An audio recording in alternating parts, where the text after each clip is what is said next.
as well. That goes for general board and for committee meetings.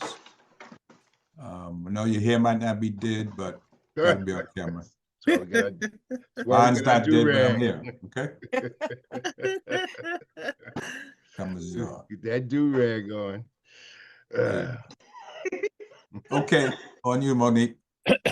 Yes. Good evening, all. I'm always going to start off. Happy Black History Month. That's Thank you. the first thing. Okay. April Adams. Okay. Joyce Adewumi. Present. Walter Alexander. Aki. Cameron Clark. Present. Felipe Castillo. Say a minute ago. I see you, but you gotta acknowledge. You have to say it, I guess, because we're recording. All right, Felipe. His hands are wet. Hands away. All right, he's here. Okay. Yeah. We got Fair you, enough. Felipe. Don't worry about it. Vanessa Kaufman. Present. Okay, she's in stereo. All right, Dijon DePino. Present. Oh, John Martin Green. Present. Victor Edwards. present. Michael Gross. He's excused. Okay.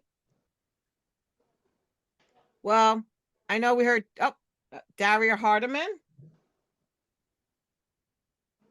Monique Harding Cordero. Laquita Henry. Here. Chris Johnson, who will be jumping on camera in a minute. I am right here. Gotcha. All right, Chris, thank you. Ted Kovaloff, Absolutely here. thank you. Christina Maria, Present. Deirdre McIntosh Brown, Present. Solomon Prophet, David Ratner,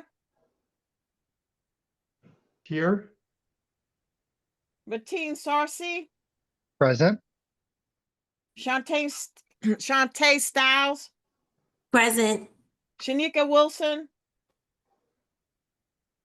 Okay, Abraham Azimenez. Or is it going by Alex? Abraham or Alex? Are you on? Okay. It looks like we have a quorum, Chair. Okay, thank you very much. You're welcome. Call a meeting to order. That we have a quorum.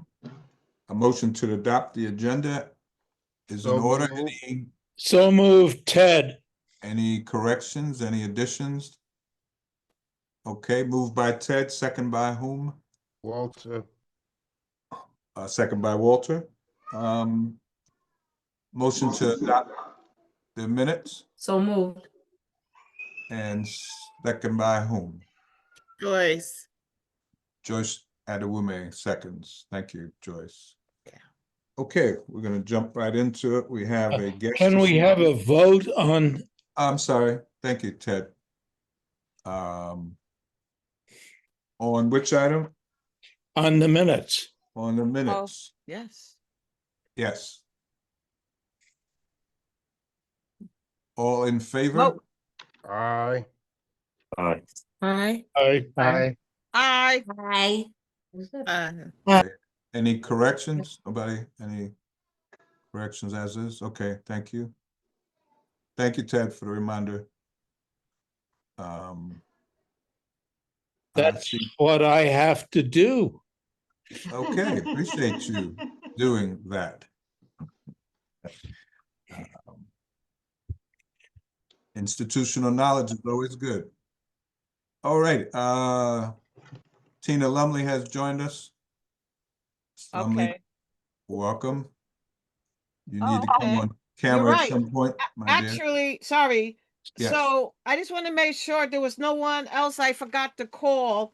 I didn't call Tina's name because I didn't see it on here. So I will update it. Okay, update that, please.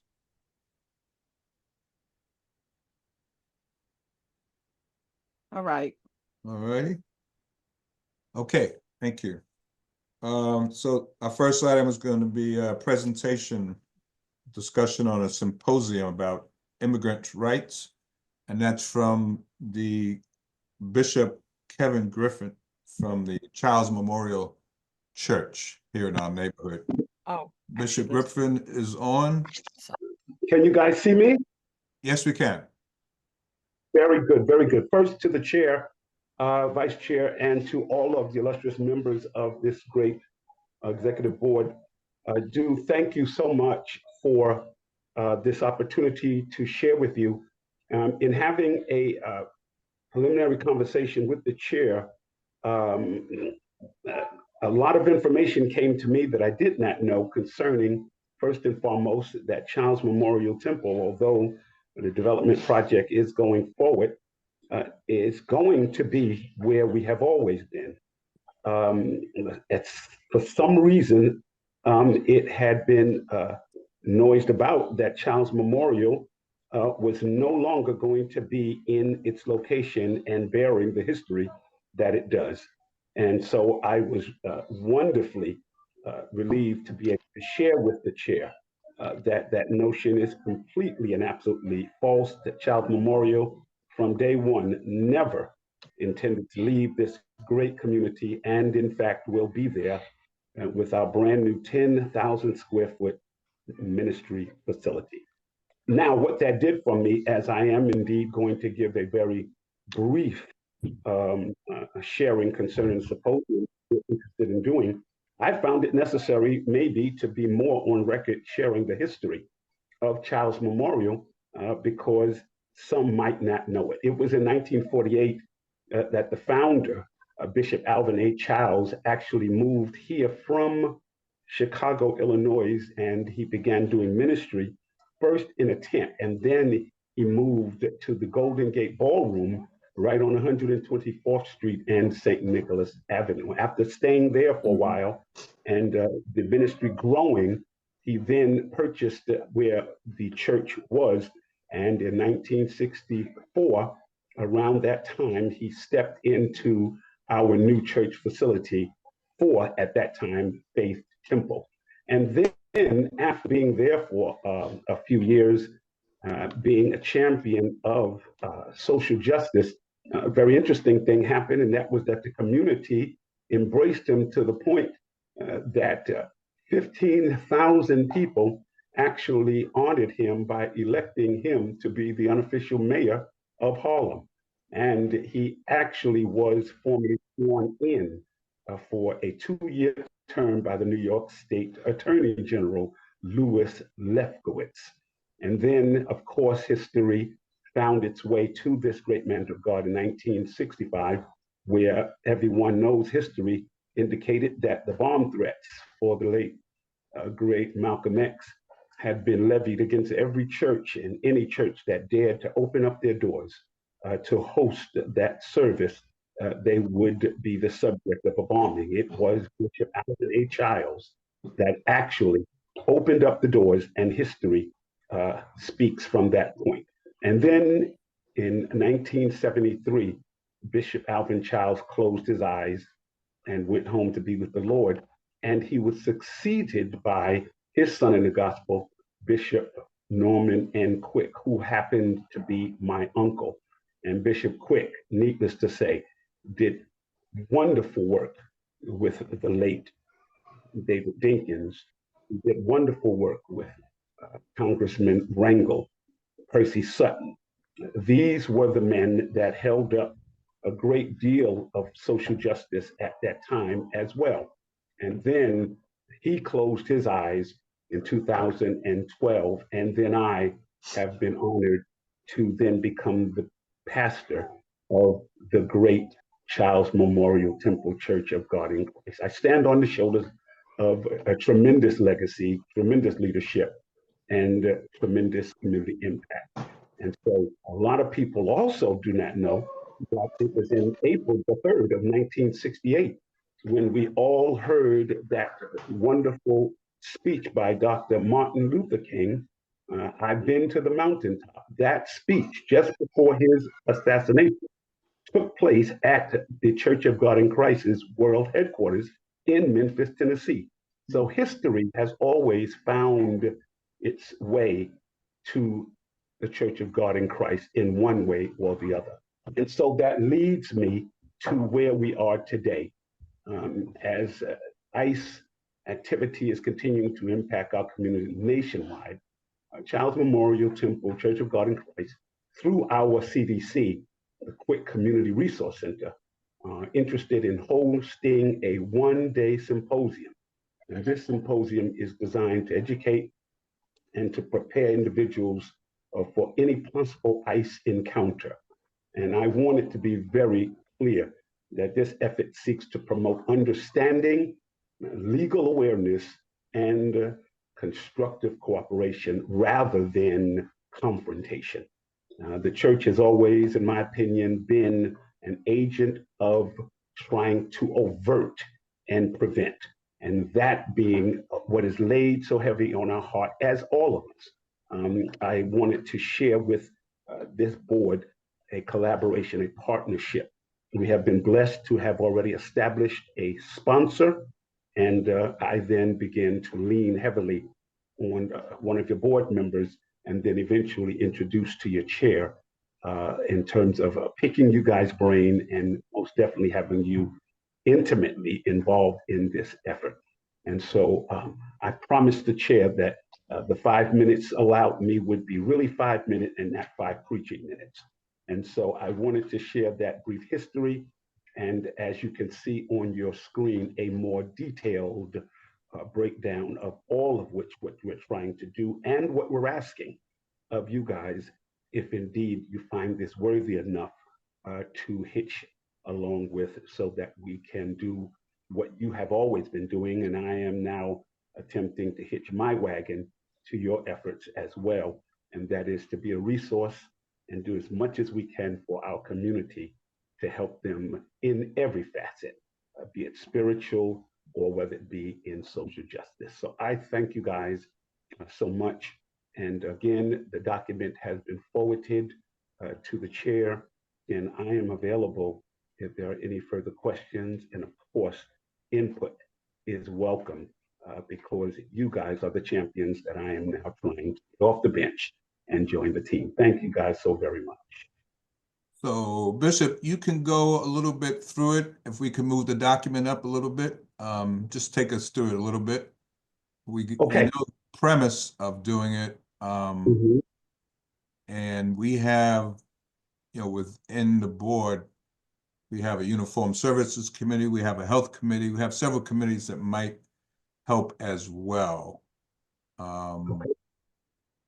So as you can see in item 1, recently, I believe it was maybe 6 months ago, it came to attention that ICE had already found its way to 148th Street and Amsterdam Avenue at the school. There were marked cars, and there was a physical presence as well. And as a result of that, a tremendous outcry of fear from the parents. In fact, they said that even the attendance dropped because there was a tremendous fear that there was a possibility of their families being interrupted because of that ICE presence. When I heard that, that is what prompted me factually to go into prayer and find out if there was something that I should be doing. And as a result, I was given the concept of doing this one-day symposium, fighting for your rights and knowing your rights in the event that there was an encounter. So the proposal of this event initially was trying to do something at the school. But then as I began to think more and speak with the representative from your board, Andrea, she shared, as we shared, that that might not be the best choice because if the parents have not yet been settled what that relation.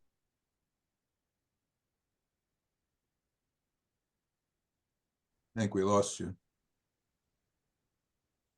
Still there, Bishop? Did he freeze? Yeah, he's frozen.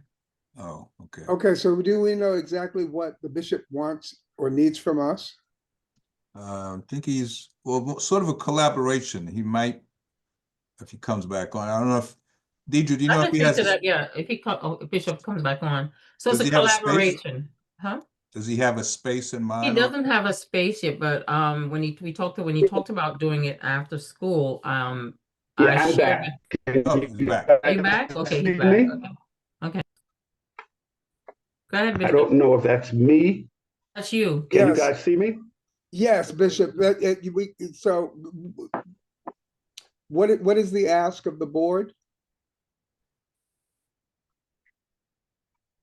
Recording in progress. Okay, that's me chiming in from my phone. I don't know if Okay. it's me or whether.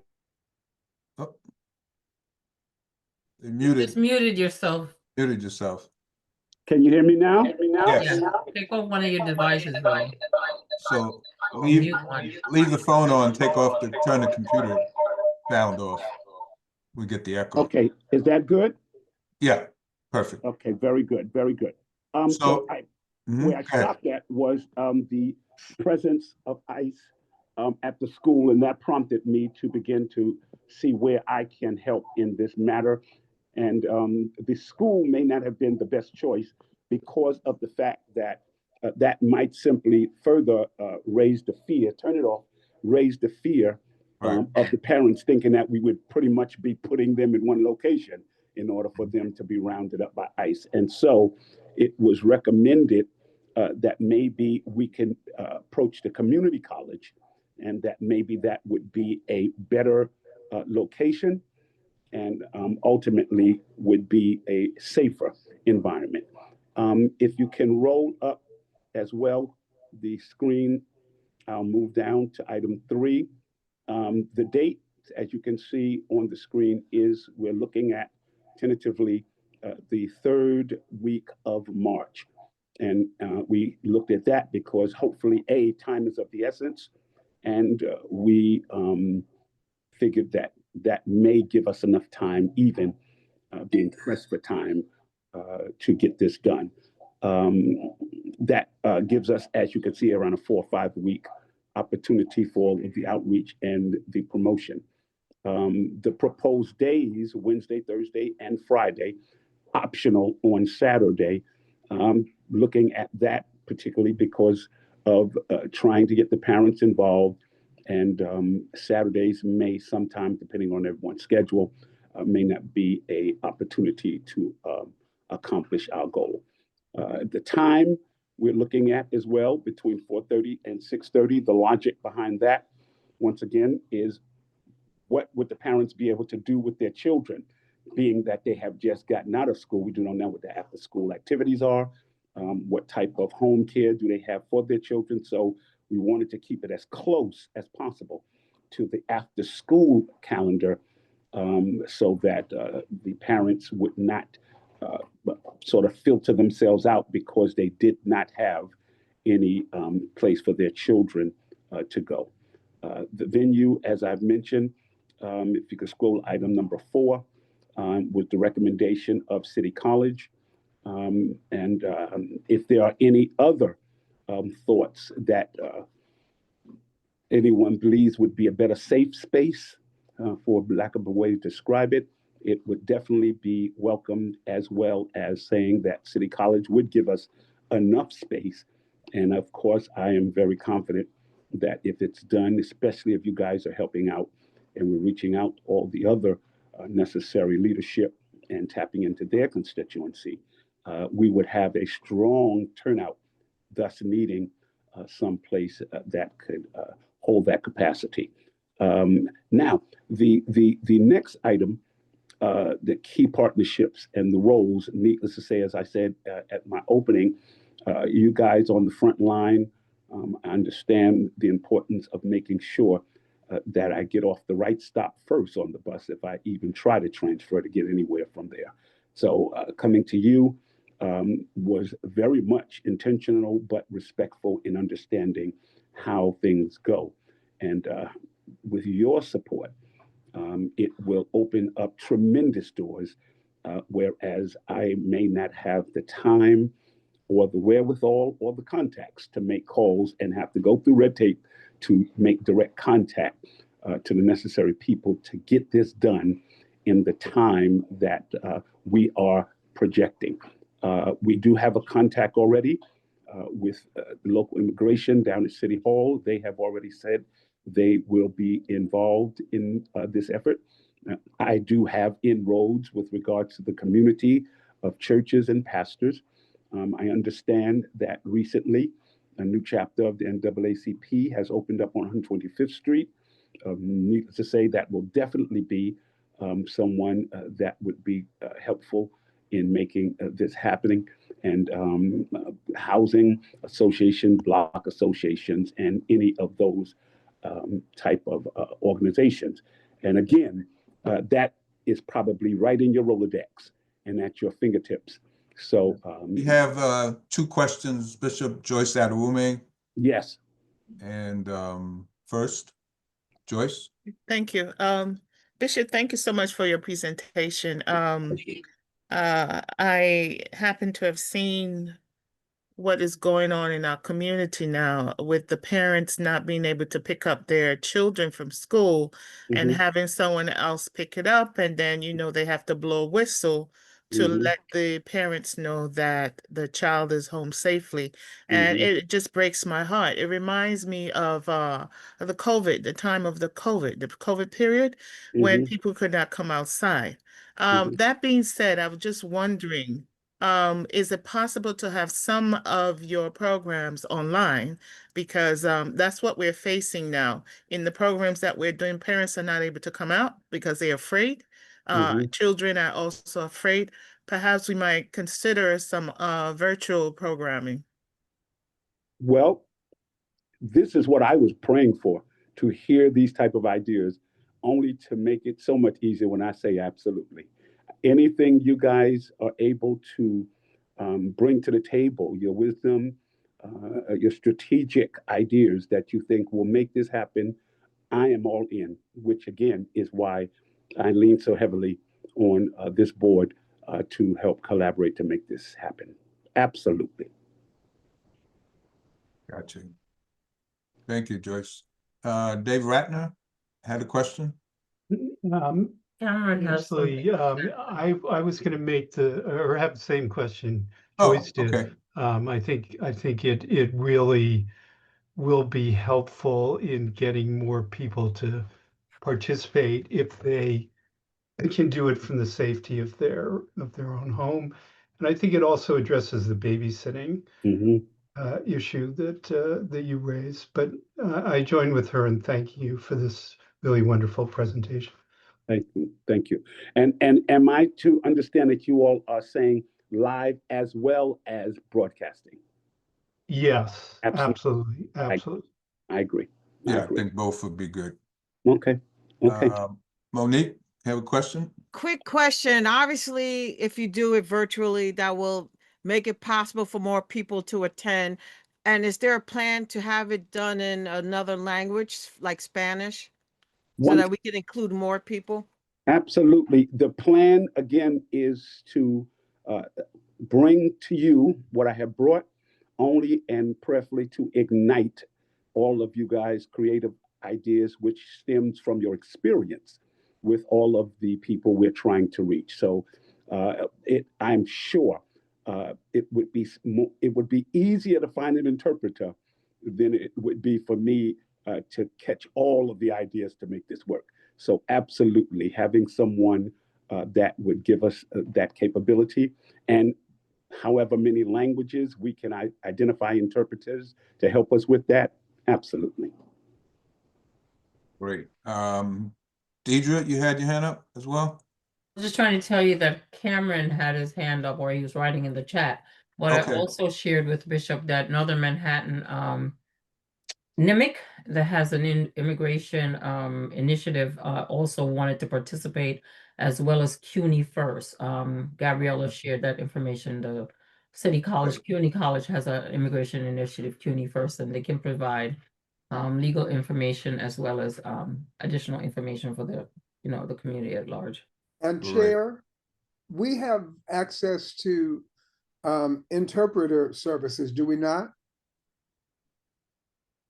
We can, yes, we can obtain those. So that's, yeah, that's a thought. Cameron. Hey, yeah, thank you for the presentation and for the idea. I think it's great. I guess I just wanted to clarify which of the sort of immigration justice groups that you're connected with, because I know there's a lot that are obviously been really activated now, and I think a few of whom have already sort of materials prepared in English and Spanish that I think would probably be interested in participating. So I just wanted to make sure, you know, get clarity on which ones you're already working with versus which ones I could suggest for you to connect with. Absolutely, absolutely.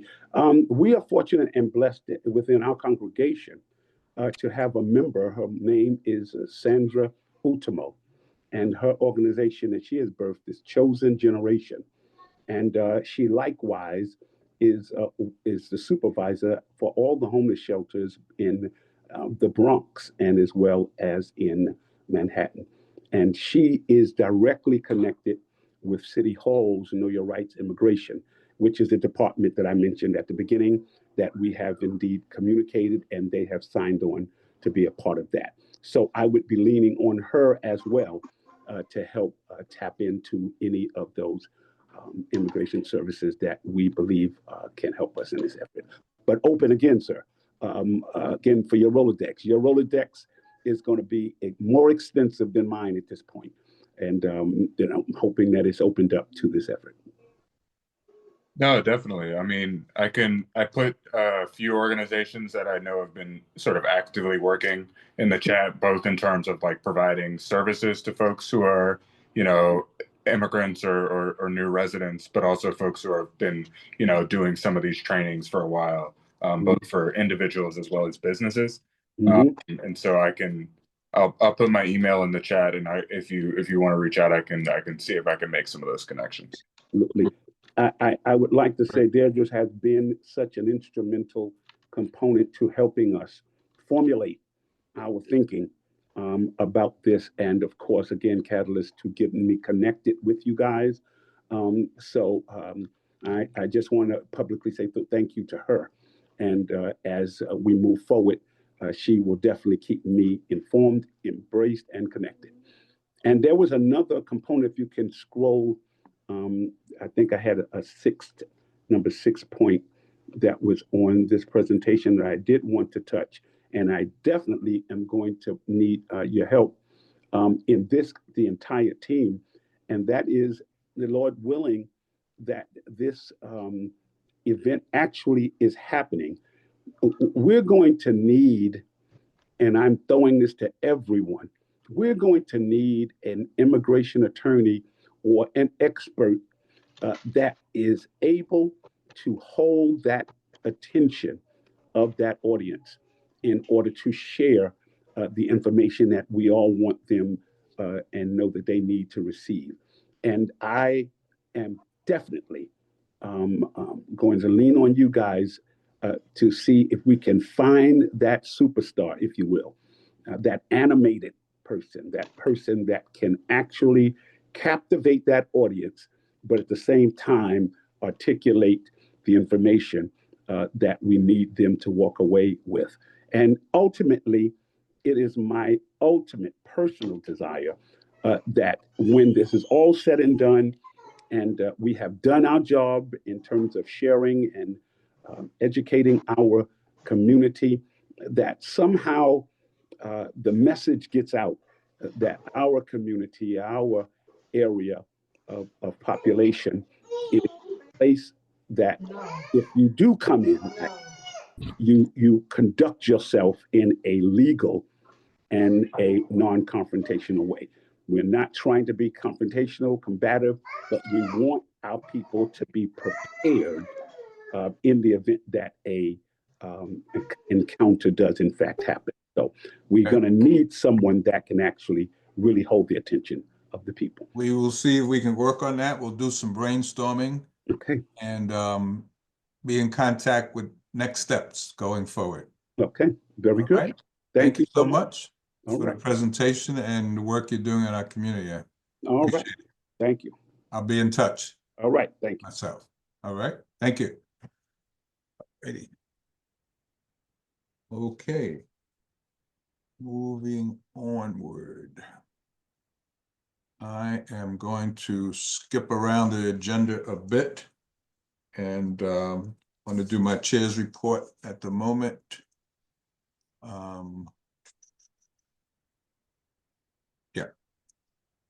Chair's report was in your package if you received it.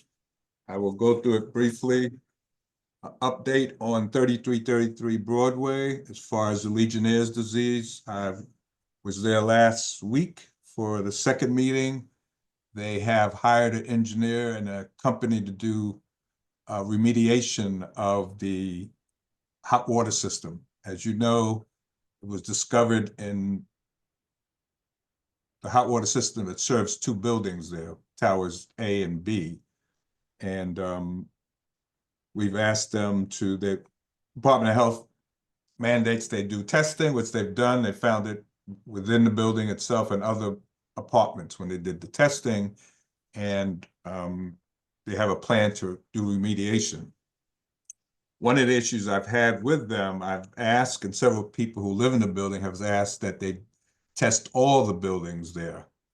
They're not mandated to do that. I've asked the Department of Health about this as well. They said legally they can't force them. They could do it on their own, but we can't force them. I've reached out to a couple of the elected officials.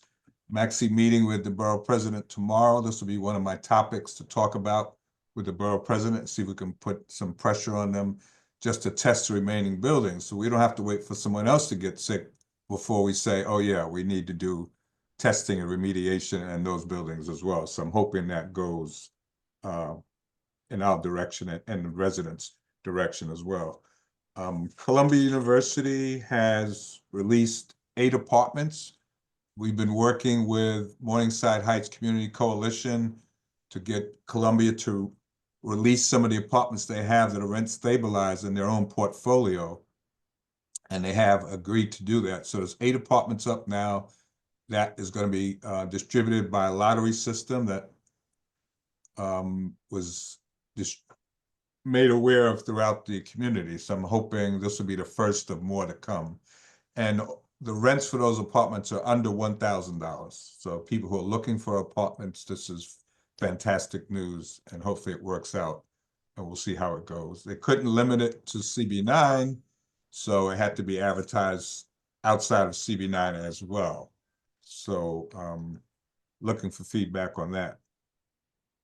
So community board applications for people who are looking to apply, people who are looking to apply are out through February 27th, and those that need to reapply, now is the time to get that done and get into the borough president's office.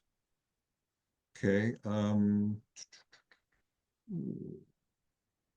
I received something today from the Emma Bowen Health Center. They received their temporary certificate of occupancy for the new building on 135th Street. So they're moving forward with that. They have some furniture they might be giving away, or to people in the community, some organizations. So I've been looking at that as well to see how we can assist, and some play equipment. I've contacted a nursery in the area, daycare center, that might be able to use that. So that might be helpful for someone going forward. Also 620 West 153rd Street, just to Mateen, David, and the housing group. I will be bringing that up with the borough president tomorrow as well. Part of our discussion will be that. And also I'm trying to get in contact with Jamani Williams, public advocate, to put this on his radar as well, to what's happening there. So we'll keep pushing. We'll keep pushing this issue. And thank you to all those who testified, sent in written testimony for 1727 Amsterdam Avenue, trying to push back on that to make sure our community is properly represented. From what I understand, they have received quite a few written testimonies, so that's good that people are active and pushing back there. So again, thank you for that. Those are most of the items I have on my report for the month. This treasurer's report. Thank you, Chair. Sorry, good evening, everyone. The treasurer's report is in your packet, and I can say that as of February 12th, 2026, as of today, for the total for FY 2026 modified budget is 51,893 to date. We have no pending items, and just over $4,000 has been spent. And as you can see, that's primarily for office equipment, maintenance, and cleaning services. Overall, we have a very healthy financial position and have a strong flexibility to move forward through the fiscal year. If there are any questions, please let me know. If not, I'll move on to pass it back to the chair. Okay, thank you, Deidre. District manager's report, Yutha. Good evening, all. In addition to my report included in your packet, I have a few highlights. The FDNY is offering. Sorry, Yutha, before you speak, Chair, I had a quick question, I guess to Deirdre. I know we're working on creating a form that everybody will have to use when trying to be reimbursed. Is that form been formalized and will we start using it? I'm gonna punt to Vice Chair John Martin. We did we had the form, but Chair, is it effective? I mean, both of you, I'm not quite sure. Miss Yutha? Yes, it is effective. It was cleared on my end. Okay. Yes. Okay. All right. So we should make sure all the members, but particularly board members, have access to the new form so they can start using it. Absolutely. Before we start distributing funds for the upcoming events for discretionary funding, we will definitely be using that reimbursement form. All right. Thank you. All right, I thank you. apologize, Deirdre. No, good question. Thank you. You're welcome. In addition to my report, I have a few highlights to share. The FDNY is offering CPR and Control the Bleed training sessions. Control the Bleed covers techniques in managing severe bleeding until first responders arrive, with a focus on practical hands-on training. You'll learn how to use tourniquet and take swift life-saving action in critical moments. The compressions only CPR.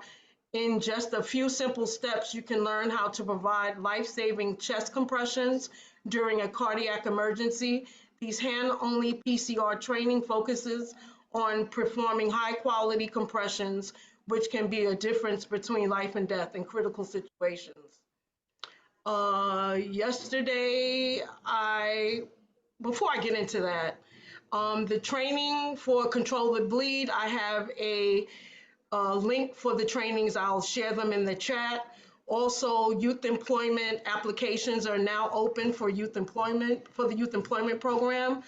As you know, SYEP is the nation's largest youth employment program, connecting NYC youth between the ages of 14 and 24 with career opportunities and paid work experiences each summer. Applications are currently being accepted with a deadline of February 27th. The application link will also be left in the chat. And Mayor Mandani recently appointed Tricia Shimarua as the New York City Parks Commissioner. As you know, Tricia is formerly our Borough Commissioner, and we're very happy and looking forward to working with her in her new position. And going back, yesterday evening, I had the pleasure of attending an event at the Schomburg Museum, a Black History event hosted by the Human Rights Commission. I believe invitations were sent to the entire executive committee, but I did represent the board. Council member Yusuf Salom was there, as well as Jumani Williams, public advocate. It was a great event. The entertainment was fantastic. The food was fantastic. And if you didn't come, it was a well-attended event that was really nice. And that concludes my report. Thank you, Yutha. Thank you for representing us yesterday. I appreciate it. Walter, you have your hand up? Question? Yes, regarding the applications for Columbia and for 898 St. Nicholas.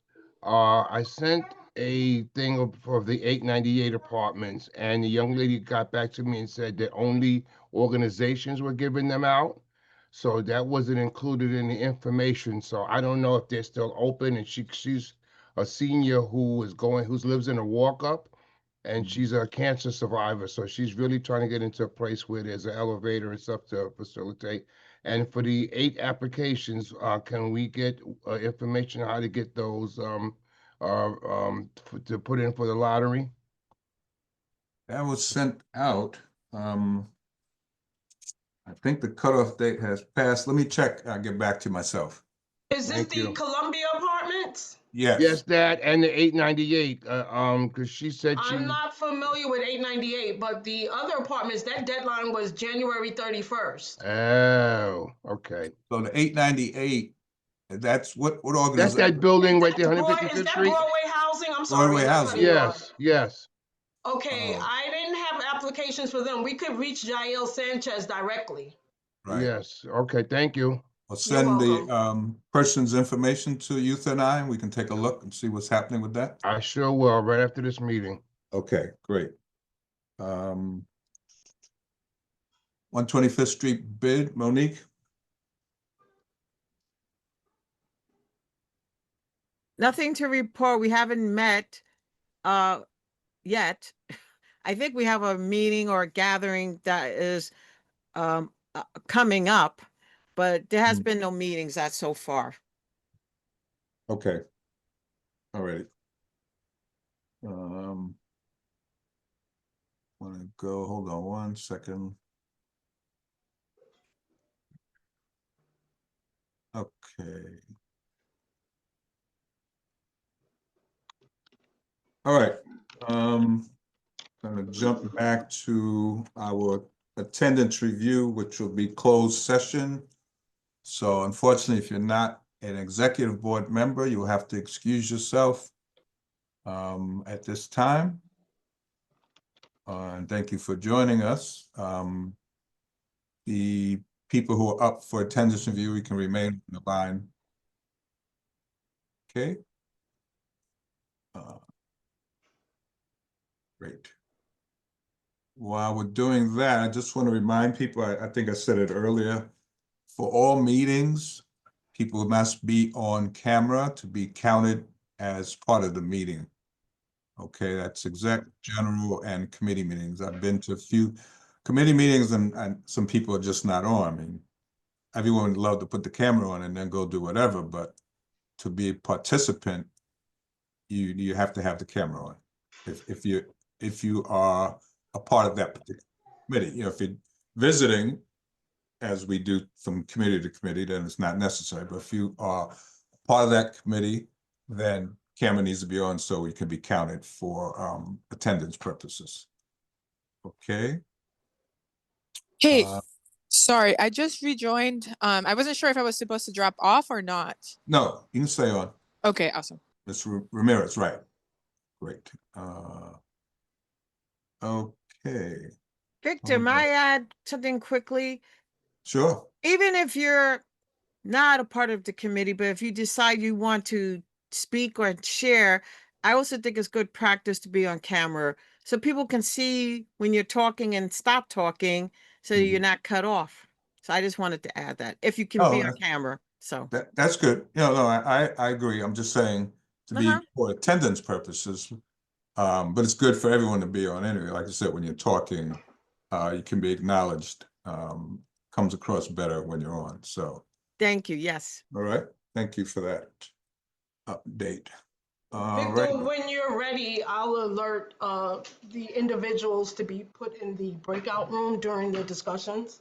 Okay. And everyone else will be, Ashley and I will look through the list, and everyone who is not scheduled to be here will be excluded from the meeting. I know you've already made the announcement, but someone may have walked away from their camera or their device. So right. So if you're not a part of the executive board, you have to excuse yourself at this time, please, so we can conduct our business you can join us a bit later if you'd like, but right now we need to move forward with this part of the meeting. So, Heather, Ms. Dunn, please excuse yourself for a moment. If you're there.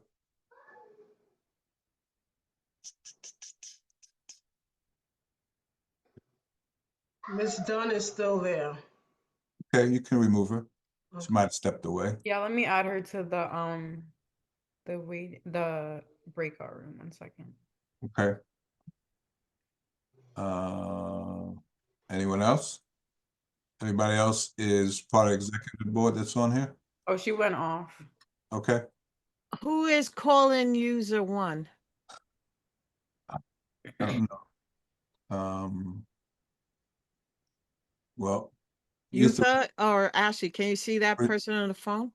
Yeah, we can't see who it is though, but Can I you can. caller in user one? Can you identify yourself? Then they'll be removed. Okay, yeah, I'll just.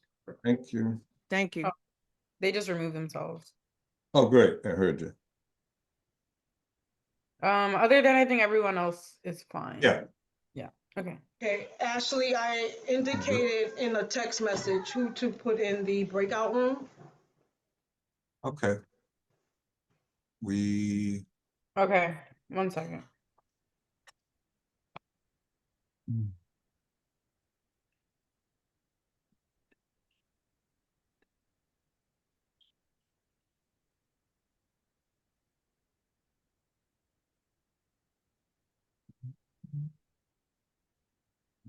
Okay.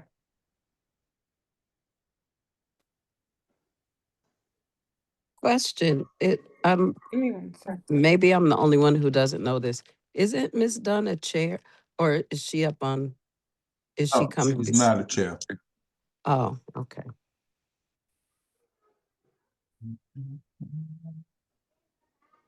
Okay. Okay, it looks like the No, floor is all 1 second. yours. Oh, wait. Gregory Brito, can you just join the breakout room? There should be a pop-up that asks. All right, they're both in the breakout room now. Okay. Very good. Okay. So, John Martin, floor is yours. Which person do you want to start with?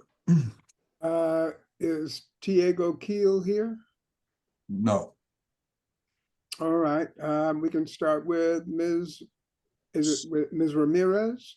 So Tiago Keel's attendance is such that he is up for removal, correct? I believe so. Let me see. Okay. Yes. So being he's not here, represent himself, I move that we remove him from the board for his attendance and lack of responsiveness to this meeting. I know he is currently a student. Yes, I want to And say I that. know his schedule is preventing him from attending meetings, which doesn't exclude him or excuse him for submitting a letter of resignation. But I know he's a student, so I was just putting that. Okay. And I want to put that in as well. He is a student and he does come to meetings when he's available. Oftentimes he's. Has he been to a meeting in the last 4 months? He has been Yeah, I want to say. absent from general board meetings, September, October, November, and December, and youth education and libraries meetings in October, November, and December. So that's no. Okay. And he also indicated that he was going to submit a letter of resignation. Okay, I'm assuming that his schedule interfered with him even submitting a letter of resignation. That's a poor excuse, sorry to say. I, as chair, have called him twice. I, as chair, has spoken to his mother. I, as chair, have emailed him twice. So my position, that's disrespectful. I have other people on this board that are very busy, 2 jobs, working family people, and they have time to reach back to myself or someone else on the board. So thank you for that information, but it doesn't fly with me. As I said, I move to remove him from the board. Can I get a second? Second, Vote. Can we vote? Is there a vote necessary? I want to abstain. Tina Okay, abstains. say again? Tina said she's abstaining. I think that we should do a vote considering the Okay. seriousness of the matter. All right, let's do that. Monique? Okay. First of all, has anyone else come on since I've done roll call? April? I don't see anybody else, no. And Shanika is still on leave of Yes. absence? Correct. Did Okay. you count Daria as present? I did, and I Okay, also good. saw Solomon jumped on, so. Yes. Yes, sorry Okay, for my so- lateness. Okay, so here we go. Joyce, I'm just gonna do first names to get us through Yes, this quickly. fine. Joyce? Yes. Yes, Yes. that he be removed? Yes. Or no? Not me. Okay. Walter, Abstain. Cameron, Abstain. okay. Felipe, yes. Vanessa?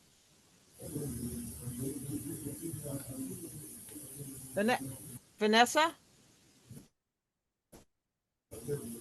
Okay, I'll come back. Dijon? Can people hear me? Abstain. Okay. Victor? Yes. John Martin Green? Yes. Daria? Abstain. Monique? Yes. Laquita?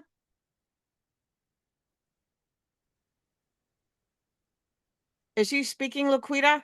Quita? Laquita, you're muted. I think something's wrong with her. Yeah, her Okay, mouth is moving, but there's nothing coming out. Okay, if she writes something in the chat, somebody let me know if she says yes or no. Chris Johnson?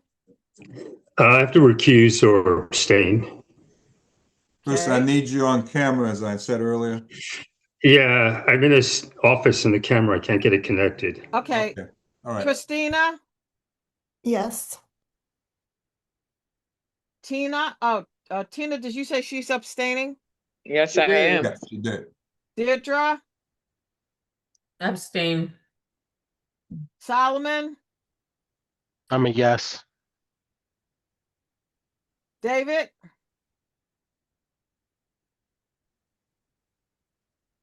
Yes, David Ratner? yes, I'm voting yes. Sorry, I'm not looking at the screen. Mateen? Yes. Shantae? Oh, she's not on, No. right? She's in the room. Yeah. Okay. Okay, give me a moment to add up my numbers. 1, 2, 3, 4, 5, 6, 7, 8, 9. I believe I got 9 yes. And 1, 2, 3, 4, 5, 6, 7 abstains. Did I miss any? Laquita answered in the chat. She said yes. Okay, yes. So that means we're up to 10 yes. Was there someone else I didn't capture who couldn't speak? Vanessa. Vanessa, what is your vote?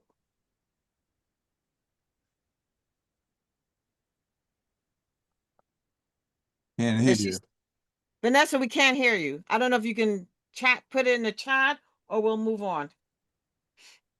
Okay, you put it in the chat. Okay. Well, as I said, 10 say yes, 7 are abstain. Okay. Vanessa said yes. Okay, so now we're up to 11. So it looks like, yes, he's going to be removed. Okay. For the other folks, if there's no one saying no, can we just say that they are going to be removed? No. We need to vote for each person. That's what was asked, yes.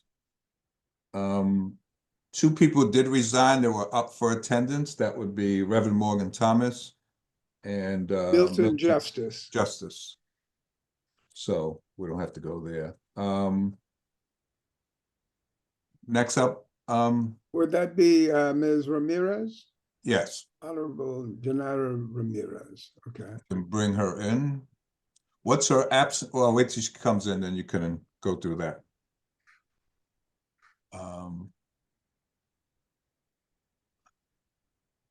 How do we get her in the room? 1 second, I'm trying to put her back in. Oh, okay. Thank you. I think like I invite her back to the main session, but she has to press join. So we have to wait until she. Unless I just close it and then like we would have to wait again Oh, here for. she is. She's in. She's here. Hi there. Hi, how are you? Oh, I'm pretty good, Janara. Just so it's clear also, this is not intended as being in any way punitive. This is not a tribunal. This is not accusatory, but rather our charge in holding ourselves and each other accountable for the commitment. Everyone understands that our roles on the board are voluntary and that we're all of us in the midst of our lives, which are busy. Your attendance, though, the reason that we are asking you to account for your attendance is because during general board meetings in September, October, November, and December, you are listed as absent. And Youth Education and Libraries Committee meetings, you were listed as absent in October, November, and December as well.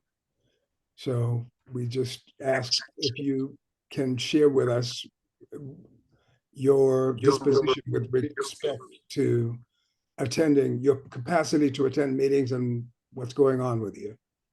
Yes, yes, sorry. Yes, totally understand.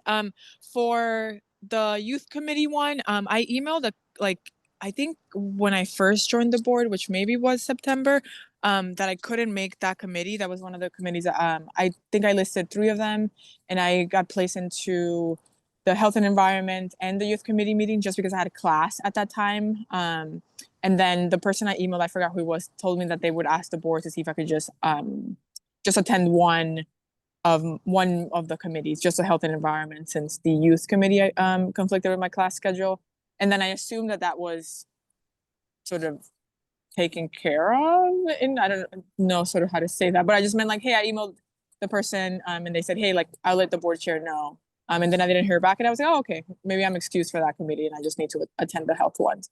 So that's totally on me for like not following up. I just assumed that they said, yeah, we'll let the chair know, so that's taken care of. And then for the general board meetings, I did miss a couple of them. One, I was traveling, and I think I was excused for that one. And then I think there was one. I think there were 2 that I did attend. There was one in September, and I came late to it, so maybe I didn't sign in. But I definitely did attend. There was 2 that I definitely did attend. I remember that because we had the presentation from the folks who were building the new building on Amsterdam, and they were there presenting, and I was in the front of the room. Thank you. Yeah, so there's definitely 2, and then the other ones I was honestly just absent for, but there were 2 of the general ones, one in September, and I forget when the other ones that I did attend for sure. Thank you for those clarifications. Chair? Yes, so you have been attending the Health and Environment Committee meetings, you're saying? I have attended those the most. I missed one in December 2nd, because I was traveling. And then I missed one in January just because my class schedule was kind of weird and I switched classes. But all the other ones I've attended. Okay. So going forward, you think you'll be able to maintain your attendance? Yes. The one conflict that I do have, just because this semester, and honestly just because of my class schedule, I go to Hunter and most of the classes are in the evenings. I am available on Mondays after and on Tuesdays, so I can like begin to attend the youth committee meetings, since I haven't attended any one of those just because I had class at the same time. But the executive committee meetings are tricky now, which I totally understand if like that also doesn't work. Because this semester I have a class conflict on Thursdays, and today I just didn't have class, which worked out. But usually I have class until 8:15 this semester on Thursdays. So you wouldn't be able to attend the general board meeting then? Yeah, sorry, the general Right, board meeting. That's what I general mean. board. Yeah, Okay. and the semester ends in May, and this is my last semester, but it's just kind of complicated. Congratulations. Yes. Thanks so much. I'm so ready to be done. Yeah. You first came on the board when? Just refresh my memory. Late, I forget. I'll check my email, but I think my first meeting was in September or October. Okay. It was, I remember it was like late in the year. Okay. And then I remember that the first meeting I missed because I got the email that same day. And I hadn't received any emails before that. And I was like, oh, I didn't plan for it. So I think it might have been like September or October, but all the other ones I did attend. Except December 2nd, that I did email Laquita that I was going to be needed to be excused, and she let me know that I could join remote, but I let her know that I was going to be like on an Amtrak up to like visit my dad, so I couldn't join remote for December 2nd for sure. Okay. Thank you. Yeah, and sorry, I'm all right. With class it's a little tricky, but thank you all so much. Okay, we can just have you step back into the waiting room for a second. Okay. Deliberate, and we'll bring you right back. Okay. Thank you. And thank you for coming. Yes, of course. All right. So Victor, can you hear me now? Yes, you're on twice, it looks like. Okay, and I hope, oh, is there an echo? Yeah. Are you getting an echo? We are. Because I'm getting a little. If you could just mute one of them. Yeah, just, Phone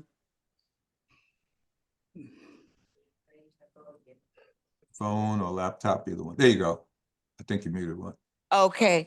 Good, much Yes, better. I did. Let me see how to do this. Just talk, we're good. Okay, so yes, Janara did send an email on one occasion, as she mentioned, indicating that because of travel, she would miss the meeting. And so I understood that and appreciated it. She has attended about 2 meetings. And I have to admit, when she really contributed well, and I missed her when she wasn't there because I could see from her thinking and the interest she took in the topics that she was one who was thoughtful and could, I think, add a lot to the group. It is disappointing when someone like her is not there, but if she can work out a way to participate more, that would be good. I don't know if you wanted to do something special via Zoom, but I think that, we have to be fair in terms of how we do it. But I know I remember remarking during the time that we had looking at the budget, and she really stayed on. We were on the phone, and it was an emergency meeting because we wanted to get our budget report out. And she was, really, really helpful. We had a good emergency meeting in that most of the committee members were present. So I think that she has value, but, just again, we have to be fair. We have to see if she really can devote the time. I don't know if for leave of absence and then come back since it's her last semester in September. All right, I have 2 other hands up. Daria? Just for clarity, based on what she said, and it's kind of been talked around, but John Martin, can you, of the 15 meetings that were had that she was required to be at since September, how many has she actually attended? 3 or 4 or can you tell me? I don't have the the number of meetings she has attended. I have only the meetings The at which absence. she was absent. Okay. I think kind of based on what has been. And those numbers 7. Okay. But she has shared with us that 2 of the meetings that we have her listed as having been absent for, she was in fact present. So that takes it to 5. You know, we unfortunately, all of us with our busy schedules, you know, I think we deal with them differently. I literally got off a plane. I have my uniform on. And as a person that has literally walked down the street, to be on a meeting and not gone in the subway, you know, walk down the street in the middle of winter when it was cold outside just to be on the meeting because I was required to be on the meeting, being on the train on the way to see my father or whatever. That's also an opportunity to be on a remote on the meeting, in my opinion.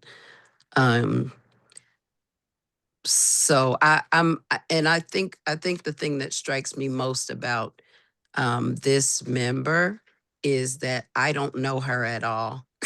And she's been on the committee for quite a few months, and she doesn't even look familiar. That's a little bit concerning for me. I wish that we could I don't know. I wish people's schedules, because people got appointed for a reason. Clearly they have something to contribute, but it's a hard one. I just wanted to find that out. Thank you. Monique, you had your hand up? I do. Okay. 2 things. I do agree with Laquita that when she has been present, her contribution has been very thoughtful and has added to the resolutions and things we've drafted out of the health committee. But I maybe it's me, but I wasn't clear that she would be able to come to meetings, for example, particularly general meetings, that was still a problem. I don't think she addressed how she would correct that, unless I missed something. And it sounded like she said she could come to health, but she can't come to general. So that's a problem. Well, she said that she has a class on Thursday evenings. Right. Okay. For the rest of the semester. It's her last semester. So clearly she can't attend general board meetings. Right. Walter? We have to reiterate that when somebody's asking to be excused, not to just notify the chair or co-chair of the meeting, but to not let you know as well as Yutha. Because I got 2 people in our group that always wants to send an excuse just to me, and I have to remind them constantly, more than once. Please also CC Yutha, CCU, or Victor, because that's the formal way to be excused. Right. Absolutely. It should be doing it to Ashley and Akil too, since they track attendance. So we'll send something out on that. Mateen had his hand up.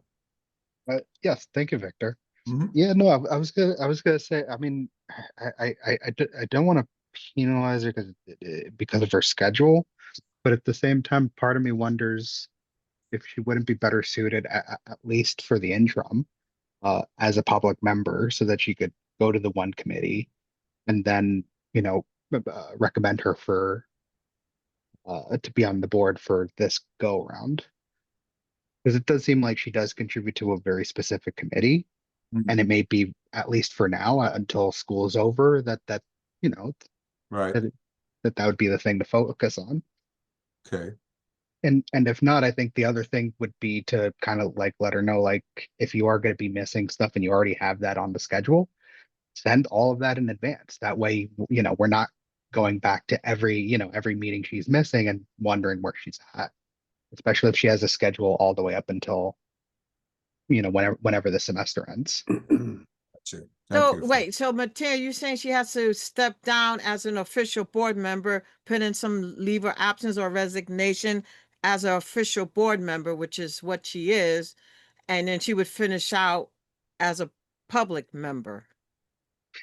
Something like this is me just trying to think out the box because I don't feel like we should just remove her because it does seem like she has like an excuse there, but I also don't think she could commit the full 3 committees.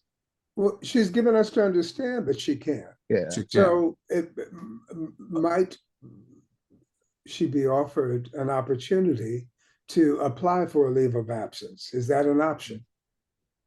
That's what, just to reiterate, that was, I'm sorry. Yes. That's what I was, part of the end of what I was stating is that I think this is her first year, so maybe it could be request that she do a leave of absence, and she starts again in September when she says her schedule will be different, and go there. Okay. I think that brings up something about leave of absence as well. Hold on, 'Cause just one second. I just want to go in order. Christina, Sorry. you had a hand up. Thanks. I just wanted to share one thing that stood out to me, which was that she mentioned she reached out about not being able to attend the committee she was assigned. So it seems kind of like an operational issue. Like, I don't know if anyone got back to her in regard to that one, but it seems like an operational issue that that specific committee was the one brought up here as her not having attended. The youth No, education both and committees. libraries, yes, and, Yeah. and you're right, Christina. She said that she had asked to be excused from that committee because she couldn't attend because of her schedule, Right. But and nobody got back to her. The other piece is she can't attend general board either. So if you can't attend general board, then you just, can't just come to one committee meeting and be a part. Dave Ratner? Yeah, I just wanted to comment on Mateen's idea, which I think theoretically is a very good one, but I think in order to become a public member, you have to have attended, what is it, 4 out of it's 2/3 of the last 6 meetings, something like that. So I think his solution's a good one, but I'm not sure it's doable. But I like the idea of leave of absence. I'm just kind of looking at the bylaws right now to see whether. Dario, you had another comment? Yes, that's my comment, and I was trying to find it before you got back to me about the leave of absence, because technically a leave of absence, I think, is not supposed to be longer than 30 days. I know we do that, but I just, if somebody has been a fully functional member for a while and needs to take a leave of absence, that's one thing. It really concerns me, though, for someone to come in not and having not fulfilled any of the responsibilities of the position and then hold a space for an indefinite amount of time, or however long, to just we don't even know if, besides coming to a couple of meetings and contributing at a couple of meetings, which we have, as has been said, a lot of public members do that. People can come to a couple of meetings, but this position is more than that. It is a commitment, and it is sometimes, unfortunately, the schedule doesn't provide for it. But it is a commitment in another kind of way that I don't, I feel like a leave of absence, again, when somebody has not demonstrated sort of viability in terms of being able to come to the meetings, and in general, more than just 2 or 3. I'm not sure I'm not sure if I agree with that. All right, so Point noted. is well taken, Daria. 2 more, we have to move. We got a pretty long agenda, so Tina and then Cameron, then we'll take a vote. If you guys still have comments. If not, we'll move on. If someone is taken off, removed from the board, can they reapply for the next term? Or does it, is there any They reason can. that, I mean, they so if she can. was, Let me answer you for just quick. They can, but it would not look good if you remove from the board and then you reapply, because they're gonna ask, they might ask us. We could say, in this case, is a little different because she had circumstances in school that wouldn't allow her to attend. That could be said by, which people have said here. But chances of coming back and, might not be that great. Or she could be asked just to submit a resignation. That would look better. that's my next thing. Well, that was my Yeah. next suggestion. We could suggest that she submit a resignation and then be eligible for another, when a time that she has more time to commit. But now she has to really commit because she knows what's required. Right. That's a good point. A good thought. Just take one more, Cameron, and we'll take a vote because we got to move. Yeah, no, I think that was Victor, also catch on me.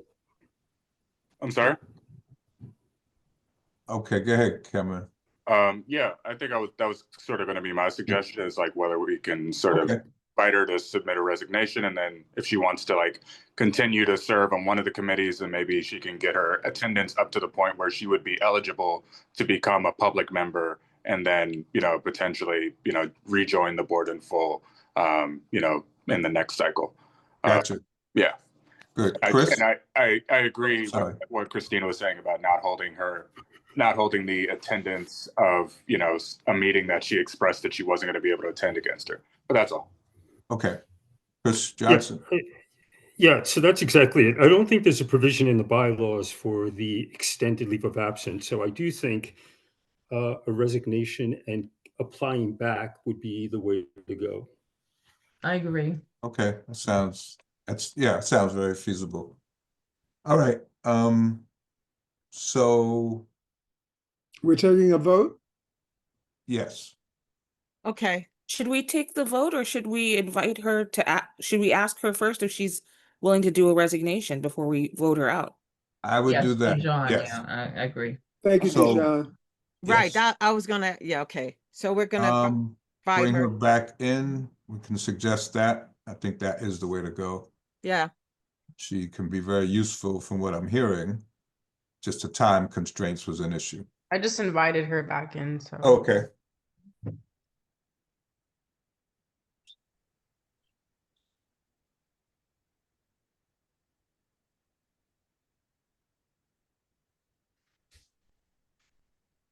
Right? Not yet. Not yet.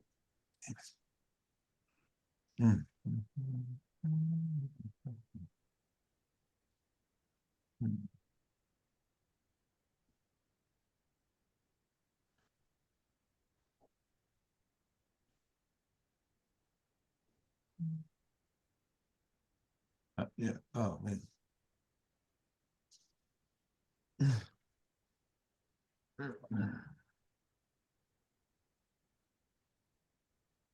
Any other way to let her know? Come back?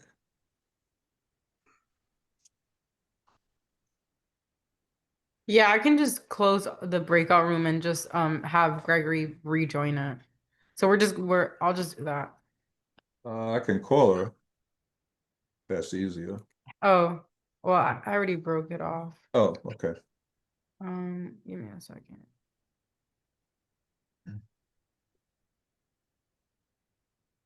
Oh, it takes 60 seconds to do that.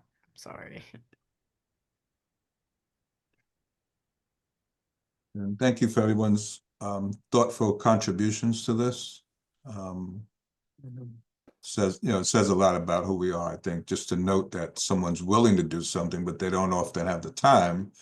And it's a combination of both. We have people who have applied before, and then we tell them what the schedule is, and like, oh, I can't do that. Or people have asked, I want to join the board. I said, well, you got to do at least 3 meetings a month, and Oh, can't do that. I said, well, just come to the meetings and be a public member, or just come and, contribute.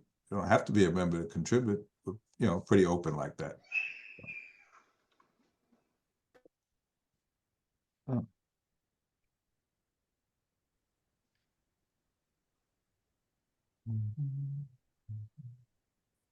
Hey. Where are we? Oh.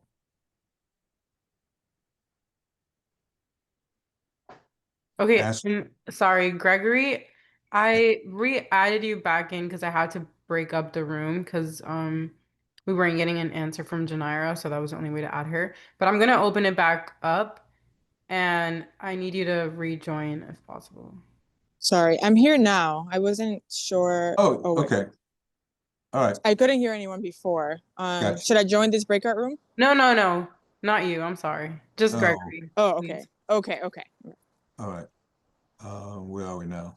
Oh, so Greg, just give us a moment. You can go, and then we'll come right back to you. Okay, let me close this. So, after our discussion, several people noted your contributions to the Health Committee, but your lack of time in your schedule to participate. So one suggestion is that you submit a resignation letter and then reapply when your schedule changes. Now, next semester, would you have the same difficulties, or do you know? Is this your last semester? Yes, this is my last semester. So after May, I don't have any commitments in the evenings.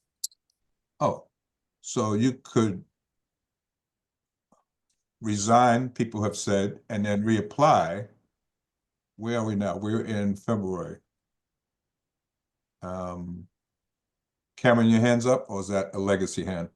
Oh yeah, I was just gonna add on to that potentially if you resign now and continue to attend like the meeting of like either the health committee or whatever committee you're interested in, then you could be eligible to sort of be a public member, which doesn't have the same obligations to attend the general board meetings. But it would be a little bit more flexible. And then whenever you have the capacity to attend the full board meeting, then you could apply for like a full board spot if that works.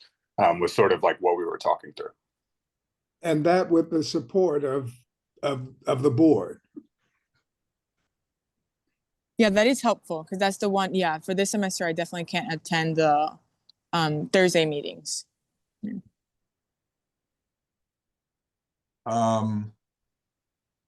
Okay. Just trying to.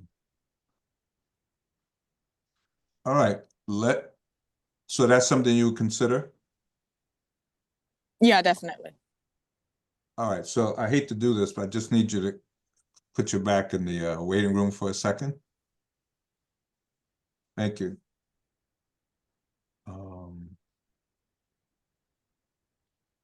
So brought to my attention, the other option would be to have her do an LOA, and then she's saying she would be able to, semester's over, she'd be able to join regularly. Is that something we want to consider? I thought LOA, sorry. Oh. I thought LOA was only I don't think it's going to be as long as she needs it. If we're in February, the semester's not over until May. So is it a 30-day or 90-day per the bylaw? Miriam was on an LOA for. We've done. Victor, can I say 3 something? months. Yes, you can. I was looking at the bylaws, and I think an LOA seems to be only for illness. Okay. What was the last part that David said? Just for a month? Only for illness. Is that what you're saying, David? Yeah. Let's see where it says that. We're looking at revising our bylaws too. If the member is not board after 3 due to an extended absence, after 3 excused absences due to illness, a board member may request for writing to be further excused for a period not to exceed a total of 6 months. 6 But weeks. as Darius But- said, we have done it for other reasons. But that was where I was headed, the first time. Maybe a leave of absence. It's her first year. She's still a member, but she has a leave of absence for a designated period of time. And then she has this, September when we start up again. She's a Well, but when she graduates, then she has to get a job. She doesn't know where she's going to be working or what her hours are going to be. So we That's might be true, back but to I'm the not sure same thing. I'm not sure if that should be our decision right now. We have to Do we base have it on what we discretion to offer know. her a leave of absence for 3 months? I'm thinking, that's what I was thinking, a We've leave done it of before. absence.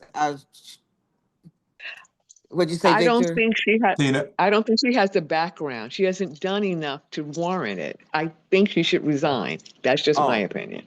okay. Yeah, I mean, the leave of absence that we awarded were to members who were longstanding, even though Okay. technically, I got you. I you see know, that. we use discretion. Those people were Gotcha. longstanding. We saw their contribution. So there you go. Okay, so it sounds like resigning and then reapply. That's what I'm hearing from people. With the Also, caveat that Cameron proposes about attending the health meeting that she is able to attend regularly in the interim. Well, she hasn't attended regularly, but she's been there, and when she has, it's. Okay, so But And Health if and she does, environment, yeah. if she does not submit the resignation, because we just had that with Tiago, he didn't submit the resignation. Should there be any sort of thing in there about that? that's Because a good point. I feel like I'm sorry, I can't figure out how to raise my hand, but go ahead. it seems like number one, we've already discussed it with her, so then to go back and tell her about a leave of absence, it kind of seems a little wishy-washy. So if we already offered her the resignation, I feel like it would make sense to table the removal for now until the next meeting, give her time to submit that resignation. If she doesn't, then the next meeting we can do a vote, and I feel like everyone would have a clear conscience that they gave her a chance to resolve it in a better way. You know what I I agree mean? with that. Yeah. Yeah, agree. I was going That to makes ask. sense to me. I agree with Yeah, that. Thank okay, you. yeah. I was gonna ask Yvonne. about the time frame for her to submit the resignation, because that wasn't made clear. So that Well, I seems mean, reasonable. I mean, a week, hopefully 2 weeks. I mean, yeah. By the end of the month. By the end of the month. I mean, it should be tomorrow. I mean, if you know your situation is such, you can submit it with those, okay. with the understanding. All right, so that's what we'll do. If we can bring her back in. Thank you, everybody, for input. A lot of good ideas. Is that a legacy Yeah. hand for I Chris just chime in Johnson? for 1 second. She's back in, by the way. No. No, It's a new no. hand, but Oh. Wait, Chris. No, we're ready to I go. think discussion is. no, I'm just saying on time frame, we want to be before the community board application deadline. Which is the 27th. It's It 27. cannot be. Yeah, she needs to resign before that. Right. Good point. Okay. Good point. Yep. She's here now. She's Ms. Ramirez, are you back? I don't see her. Don't either. She's not back yet. let me see. Oh, okay, hold on.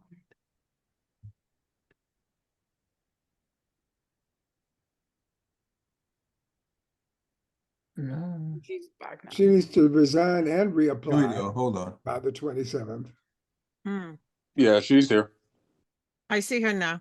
Oh, yeah, okay. Hi there.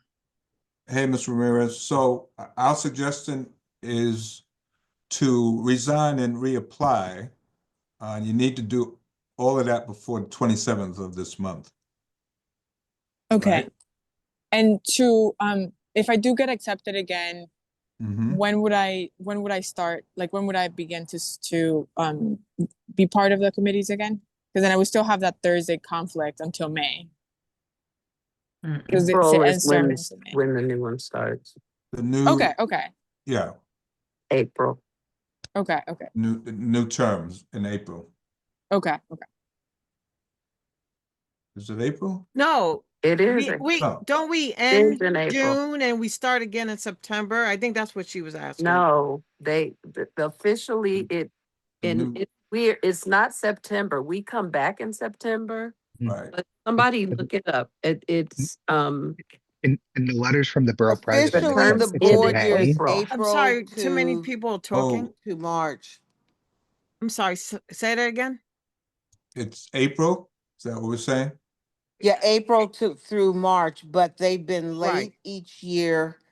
So it may be end of April, but basically April through March is the board year. And as Daria and Monique said, we take 2 months off. Some committees, most committees in the summer, Right. but it's our year is April through March. I just got appointed probably around the same time.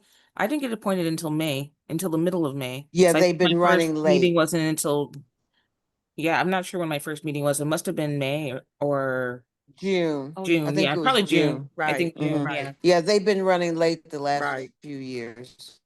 So I mean, That's correct. if that's going to continue, then I think that this coming Right. term would be fine because the first meeting that she would be able to attend if she got appointed in May would be June, right? Correct. Yeah. Sounds like, yes. Yeah. All right. So, Ms. Ramirez, you understand you need to submit official letter of resignation and go on the website to reapply. Is she still here? Or was that? She was here. Is she still there? No, I think she I she might have thought that. Let me check the breakout room. Okay. No, she's not in the breakout room either. Oh, I hope. Oh, maybe she thought that was it. Yeah, I probably did think it was it. All right. I will follow up with, we'll follow up with her on the phone call. Submit by, yeah, okay. You have to do me a favor. Can you just call and tell we'll follow up on this? Sure. Thank you. All right. Let's go. Gregory Brito. Oh, Mr. Ramirez is back. Yeah, sorry. Oh, so what I was saying, while you were going, yeah, so you need to submit a letter of resignation before the 27th of this month and reapply before the 27th of this month. And then I would start, like if I get accepted again, it would be an April start. April, right. Okay. And then we can work from there, all right? If everything goes on schedule, it'll be If everything- April, but yes, more than everything likely goes. it will be May or Maybe June. May or June. They're usually a little late, Which would be even better. which would be. Yeah, even better. exactly. Yeah. Okay. Well, once again, thank you for coming. Of course. Thank you. And sorry about my absences. Okay. Thank you so Sure, much. and if you have any questions, you could reach me at the district office. I'm gonna leave my email in the chat. Okay. Thank you. Thank you. Don't be sorry. Onward and upward. Get that degree. That's true. From Hunter, that's my alumni. Whoop whoop. Oh, damn. What kind of standards they got? All righty. Where are we? Thank you, guy. That was great. That was good teamwork. Thank you, really. Recognizing potential member that could really be helpful to the board. Okay, let's bring Gregory Brito back in. Chair, do we have to ratify that decision? We take a vote to ratify it? Is that what you're saying? Unanimous consent. Could we just do a motion to like table the vote? Yeah, I think that's a better idea. I agree with that was Cameron. Dijon's suggestion, right? Okay, so unanimous consent on the motion to table it at this time. Is that what I'm hearing? Yeah. Yes. Okay, thank you, Dejan and Joyce. Appreciate it. And Cameron, thank you.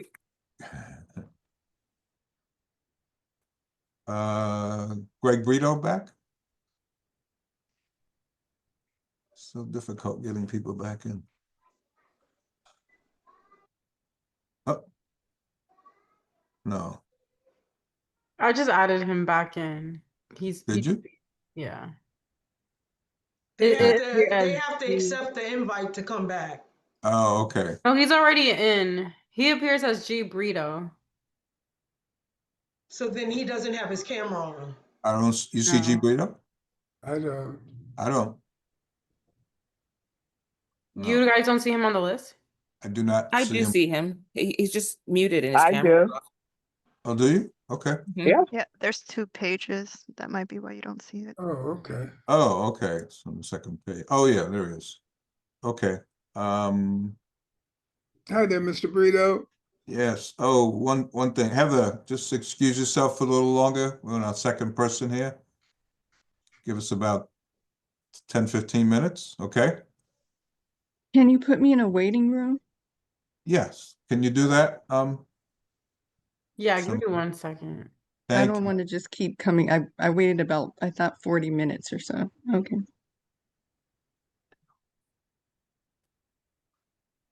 Okay, I just added her. Okay. Floor is yours, John Martin. All right, Mr. Brito. It has come to our attention. Oh, and I should preface this by sharing with you that this is not a tribunal. Sorry to I'll ask- interrupt really quick. I'm not sure if he's aware that you guys are Yeah, I don't speaking. think he's on because before his video was on. I think he might have stepped away. I Okay. see him. He's in the second room, I think. Nope, he's here. I see him. First room. I mean, Yeah. I see his name. I don't His see his name. face. Yeah, I so- see the name also, but it's Gregory. Mhm.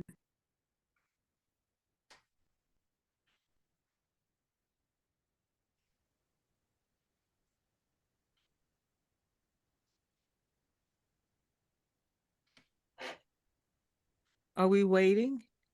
Um, Do we have a way to message him? I'm calling him. Oh, okay. I asked him to start his video. Hello? Oh, the voicemail. Hello?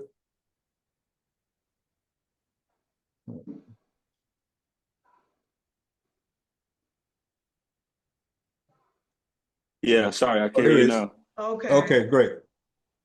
Hey there. John Martin. Hey, Mr. Brito. Okay, so we'll preface this by sharing with you that our conversation is in no way designed to be punitive. This is not a tribunal. We understand, all of us, that community board service is voluntary and that we all are in the midst of our lives, some of which may be very busy. It has come to our attention, having said all that, that you were absent from general board meetings in September, October, November, and December last, and from Economic Development Committee meetings, September 2nd, you were listed as excused virtual and absent in November and December. So with that, we need to weigh in with you about your capacity for board membership. Yeah, so can you guys hear me? Yes. Yeah, I had a really bad accident, so I've been obviously, I've spoke with like obviously I went to the last meeting, plan on going to this meeting. I was out though. I was like literally hurt. Like I had broken my leg. I had a bad motorcycle accident, so I was out of work also.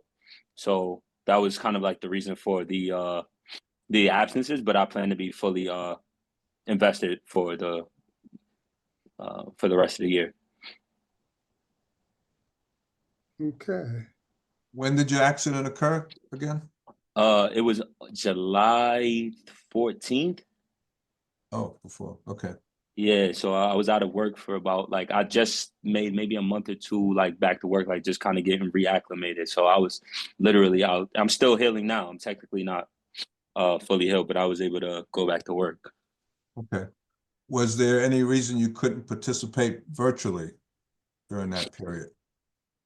Oh, I was just honestly was like, I don't know if you ever had a really bad injury, but I was kind of just like mentally just not even able to really tap in that regard. So it wasn't a reflection of me not wanting to put forth the effort to obviously spend time and be a part of the committee, but it was just definitely just not advantageous for me to be in that space and join the meetings. Gotcha. But I'm still fully committed if you'll have me. And moving forward, you won't have any worries about me. Okay. Any Thank you. questions from executive board members? Did you contact? Sorry. Tina? Go ahead. Okay, Tina. Did you contact the community board office to let them know of your injury? No, I didn't. Oh, No, yeah. he spoke with me at one time. But you had absences prior to that as well, which concerned us. So yeah, okay, yeah. Any other questions? Monique? Yes, I believe, and Victor, maybe you can put this in context. When did you speak with Greg? Oh, Greg, is it Greg or Gregory? Either or is fine. All right. When did you speak to Greg about his accident? And the reason I asked that question is after you spoke to him, I believe, he wasn't present, at least at the executive meeting, or didn't stay for the whole meeting. So that's why I'm asking that question. General board. No, not exact. I mean general. I mean, sorry, general. Yeah. Right. Because last general board meeting, you were not in attendance, correct? Well, I was at the meeting. I don't know if that was I'll be honest, I get multiple emails, so I kind of get a little mixed up because I still get emails for boards that I'm not on. So I don't know if I maybe confused the meeting because sometimes I get so many emails, I'm just not sure besides the boards that I'm on. So I don't believe you were at January's general meeting. And Yeah, this will be after you spoke to the chair. That's why I'm asking for clarification. Yeah. So that's what I'm trying to explain. So I was at my specific board meeting. I think I must have missed that meeting. But again, I was getting so many different emails. It was kind of difficult kind of keeping up with which one was which. Which committees are you on, Greg? Economic development. Okay. And youth Have and you- education. He's on have my you- DL too. Daria?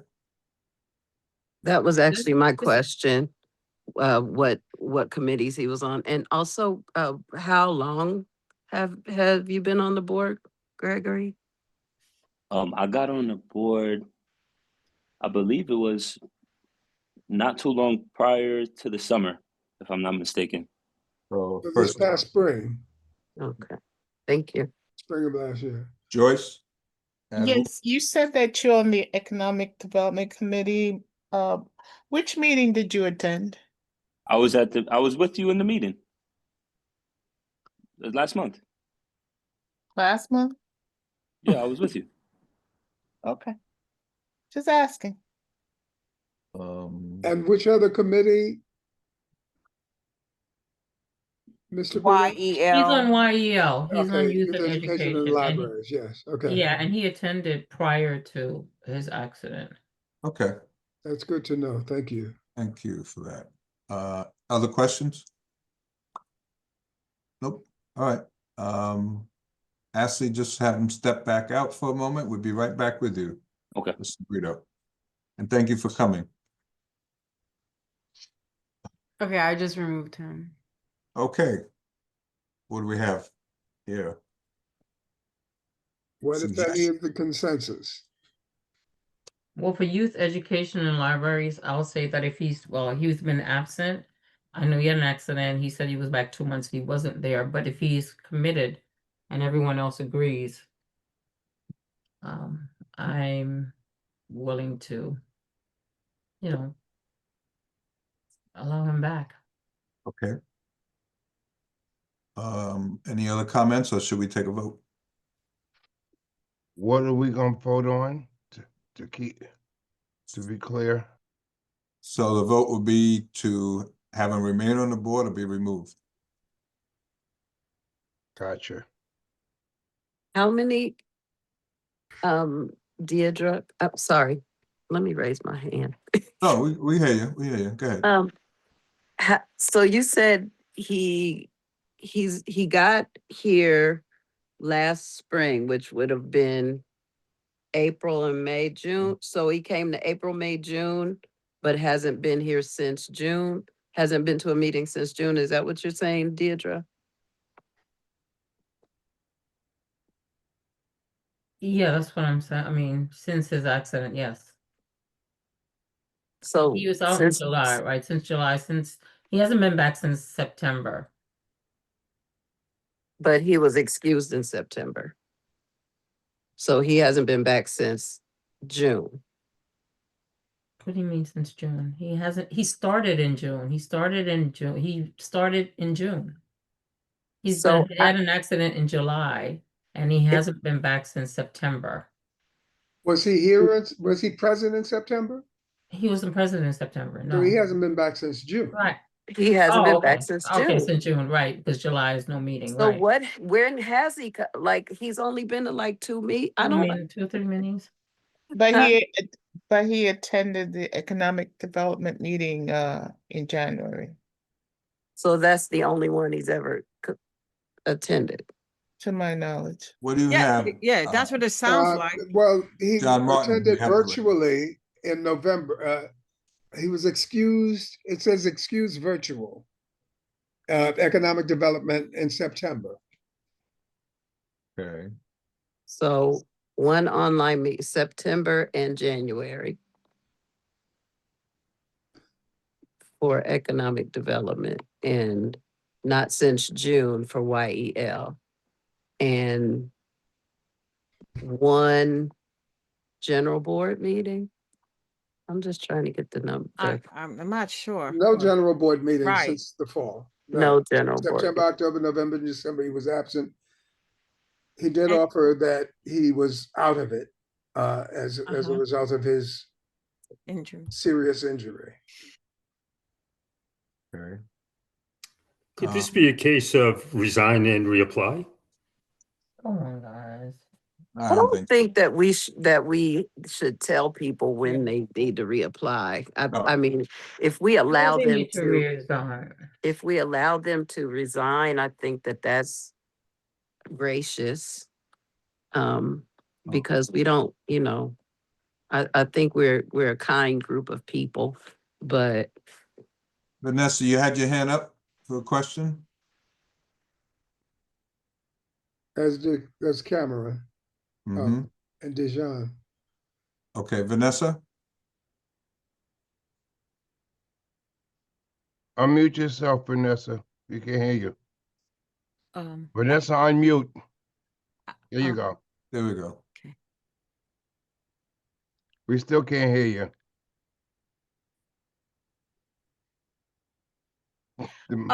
Solomon asks a question, which I was going to ask. Did we offer him a leave of absence once he found out, in terms of his accident? Monique's, Vanessa was trying to say something. Her mouth was moving, but we couldn't hear her. No, I know. I'm sorry. Yeah, so I just, because, you. Vanessa, go ahead. No, I wasn't ignoring her. I was waiting to hear her voice. Now you're back on mute now, Vanessa. Your mouth is still moving. Still muted. There you go. Here we go. Yes, Vanessa, go ahead. It must be something wrong with your sound, Vanessa. We can't hear you. We see your mouth moving. Yeah, maybe she could turn up her volume or write it in. Or come in on your phone. Come in on your phone. Or put it in chat. Go ahead. Who was Monique? You had something? No, I was just reading what Solomon wrote. Oh, in okay. the chat. Yeah. Was he? No, he wasn't. Offered a leave of absence. Right. No. Dijon has her hand raised. Yes. Yes, Dijon.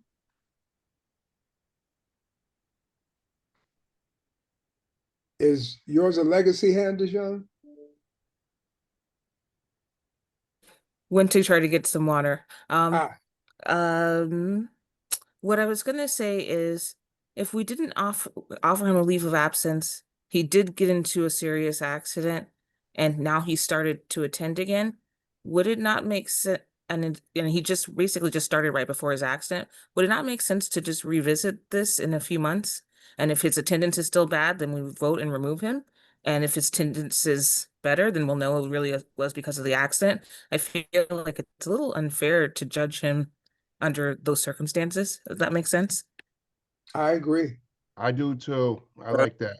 Yeah, my hand was raised. That's what I was going to say. He's a young guy, right? He's the youngest guy on the board now. He's young. I mean, he looks young to me. Not that that necessarily matters, but yeah. Well, you know, black don't crack. I'm younger than he is. Keep it moving, please. Okay. We can all dream, John Martin. Christina, I agree, and I think this is also points to like that same operational kind of way of working that happened previously too. So if someone knew that there was this serious accident, as a community, I feel like it's our opportunity to examine the bylaws, and if a new member isn't familiar with requesting a leave of absence, reminding them of these opportunities. okay, agree. Last question, Joyce.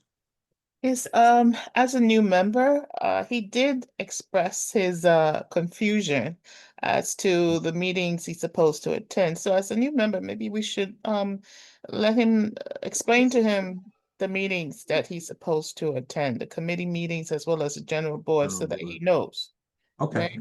And the schedule on which they meet. I Yes. think we're all on the same page on this. So we can All bring it. members were invited to the orientation. I don't believe Mr. Brito was there. I don't remember seeing him. You might be right. I don't recall. But when was I the don't think- orientation again, please, Ms. Prince? It was over the summer, wasn't it? Like June No, or July? It Oh, was no, a sorry. Monday because it was the same time as our meeting. I think it was the first Monday in September. In wasn't Yes, it? it was in September, September was after in which he had September. his accident, so he Okay. couldn't have attended. Okay. Okay. So I guess it's sort of a probation thing. We'll stay on. We'll keep an eye on his attendance going forward. And if it's fine, it's, we'll stay. If not, we'll revisit this. Cameron has his hand raised. I see it. Yeah, did we want to like table this for like 2 months and then see if he's attended like the next 2 months worth of meetings? Maybe a little longer than 2 months. 2 months is 6 meetings. I mean, Six opportunities. 3 months. 3. I thought 2 was fine, but I feel I like like 2. That's 6 opportunities. 6. What's his other? It's economic development, and what's the other one? YEL. Okay. Youth education and libraries. We need to vote on the number of months. What say the board? I say 3. Show of hands for 3. Oh. Walter, 2. Let's see how we do this. Let's see. Let me raise your Oh. hand. We got the 2. It looks like 2. Oh. Okay. Looks like 2 was the Dejan said 3. Wait, how many would I can't tell. Everybody's 2 versus 3. It looks like mostly 2. Okay, let's do it this. Laquita, how many months? 2. John Martin? 2. Chris Johnson? Something happened with Chris's phone because I heard it when it went off. Joyce? Yeah, it's 2. Joyce, 2. Chris, 2. Solomon, 2. Wait, who was that? Chris? Felipe said 2? Mm-hmm. Chris said 2. Solomon said 2. Laquita? How many months, Laquita? 2. 2. Vanessa? Put your fingers up. 2. Thank you. Christina? Maria? 2. 2. Walter? 3. Mateen? 3. David? 2. Felipe? 2, Deidre, 3, Daria, 2, Cameron Clark, 2, Tina, 2, Dejan, do we have Dejan already? I put it in the chat, 3. 3, okay. I said 3. Looks like the 2s win. And I said 2. Okay, so what? I think the 2s win. I think I might be a little off, but definitely there are more 2s than 3s. 2s. Okay, so we'll go with 2. So we'll monitor for the next 2 months, and if it's an improvement, we'll let that rest. If not, we'll reconvene this to take another look. Agreed? Monitor him for 2 months, apprising him, as Joyce recommends, of when those meetings, when those committee meetings are scheduled. Oh, yeah, yes. And We'll put it also, in writing. and also, please send out the memo about how to be excused from a meeting so that everybody, because he could have, if he notified everybody, we may not be happy to go through all of this. He could have came in on Zoom. So if he was excused, especially from a medical thing. But so we that memo should go out maybe twice a year, so people know that the proper way to notify somebody of a excuse. Okay. Youth, we'll work on that together. Yeah, should heaven forfend somebody navigates an illness, that's an option. A leave of absence is an option. Gotcha. Great. Thank you, everybody. Can we bring Greg Brito back in?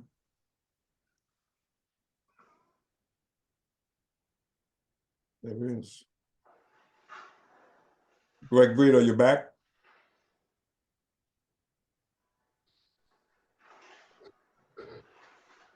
Hello? I see his name. Yeah.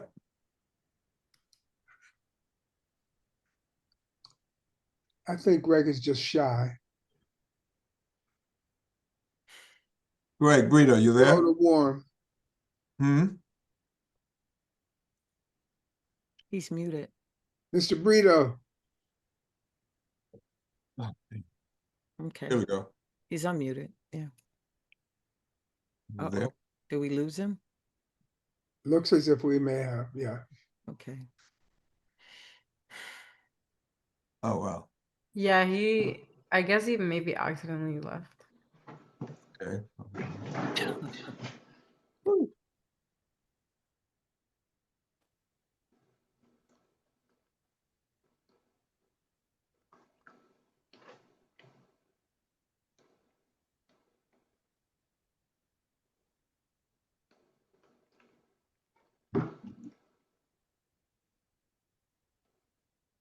Yeah, it looked like it dropped off. You can join us. Regent.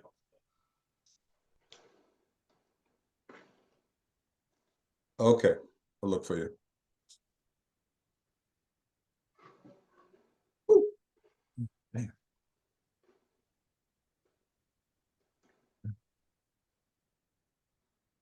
Here we go. Hey, I'm back in. Okay, John Martin, the floor is yours.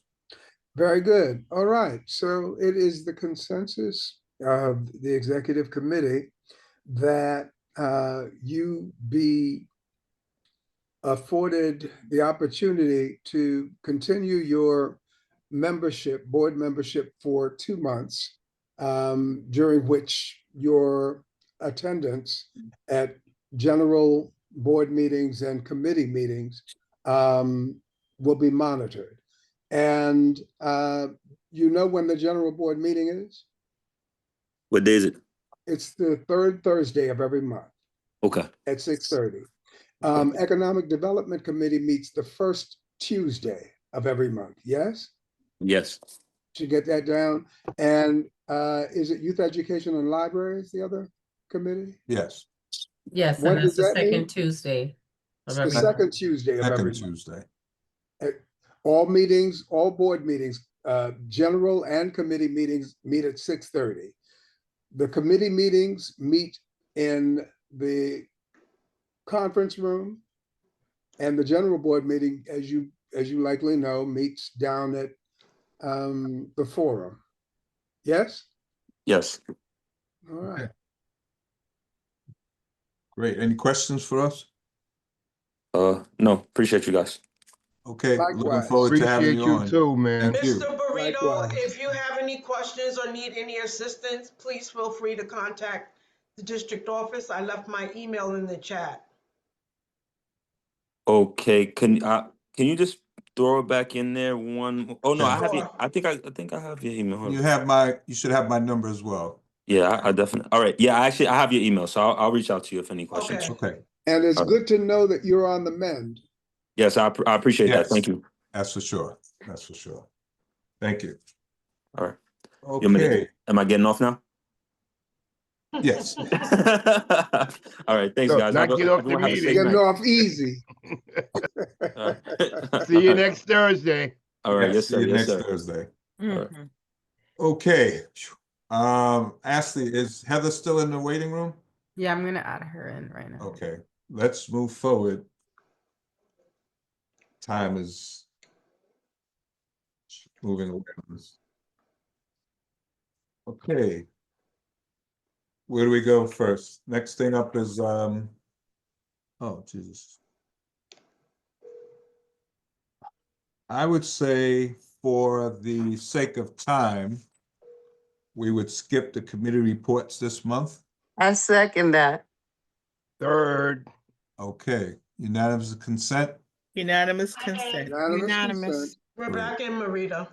If you have anything pressing, then, we can bring it up, but let's move on to action items. First one on my agenda, I don't know if I still have the right agenda, is the nurses. Is that correct? Yes, ratification. Ratification, the reso. It's coming out of health, Cameron and Laquita. Yeah.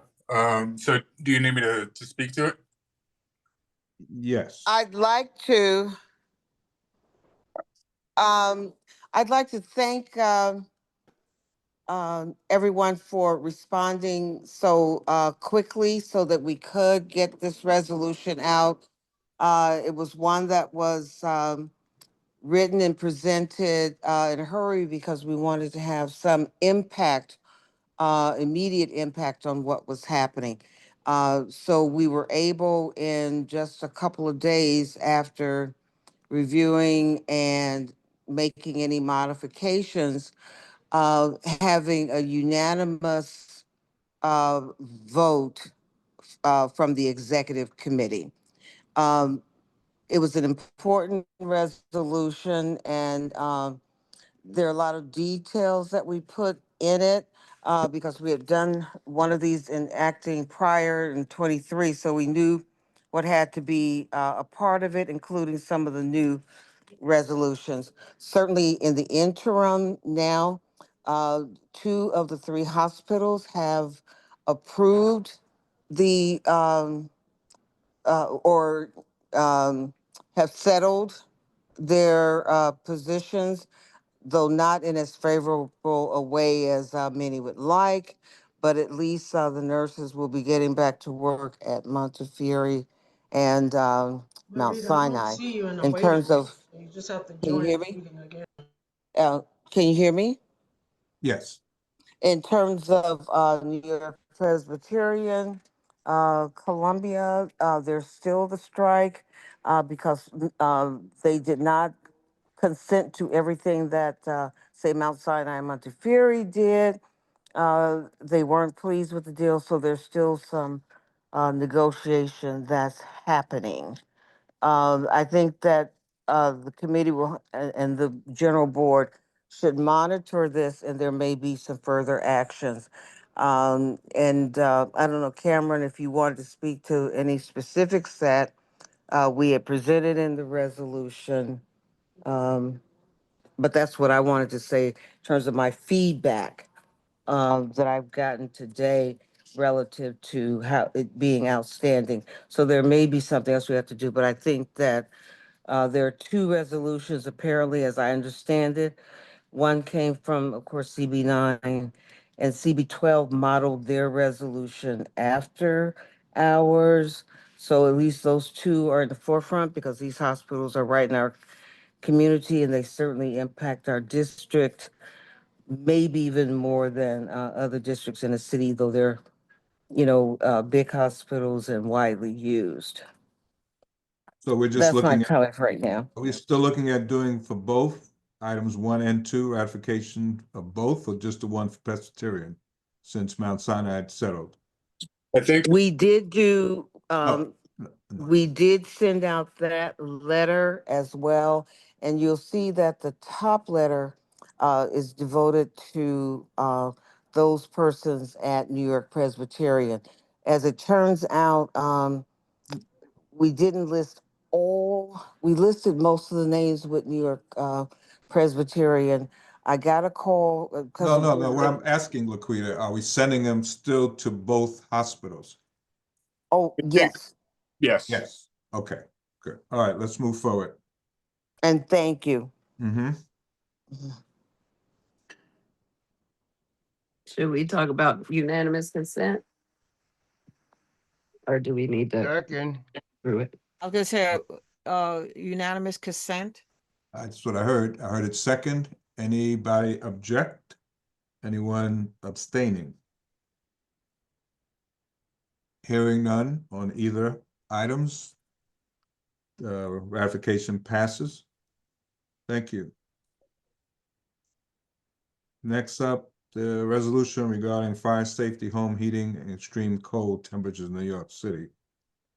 I came out of where? That was also for Health Committee. Okay. Yeah, and so to speak to this is basically a resolution that was produced in response to some of the feedback on the letter of concern that came before the general board meeting last month. Essentially, what this does is it addresses some of the feedback that was given, and it provides a few concrete policy solutions that were provided both in that meeting and in follow-up emails with some of the folks afterwards. So, a few different things emphasizing, landlord accountability, partnerships between FDNY, HPD, and Department of Buildings, as well as a few other things around, fire safety and addressing some of the root causes of these fires in terms of inadequate heating and building maintenance. Okay.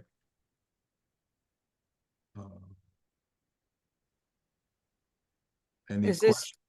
Oh, sorry. Go ahead. I'm gonna say, is this also? Can we do unanimous consent? I believe so. Second.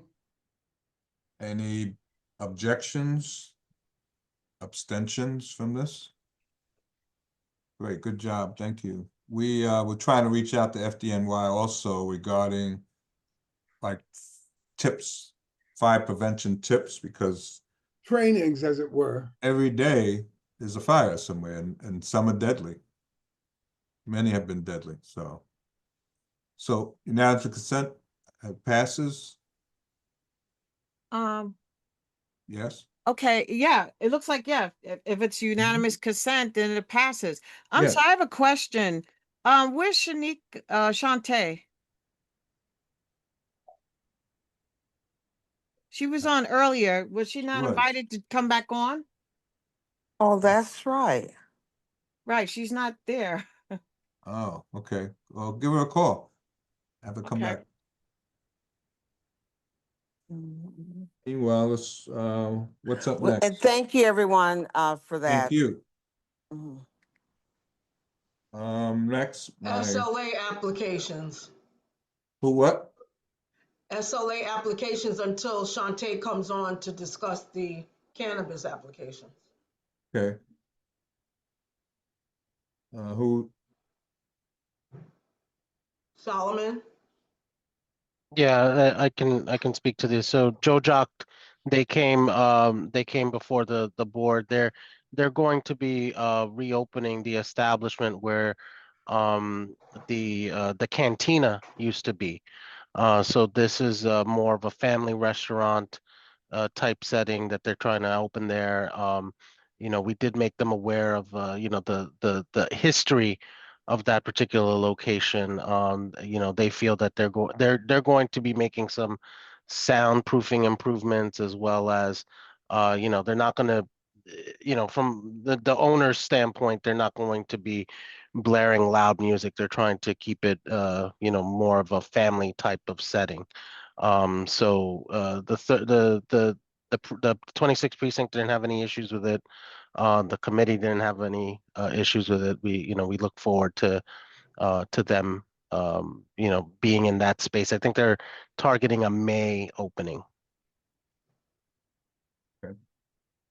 So that's the first new application.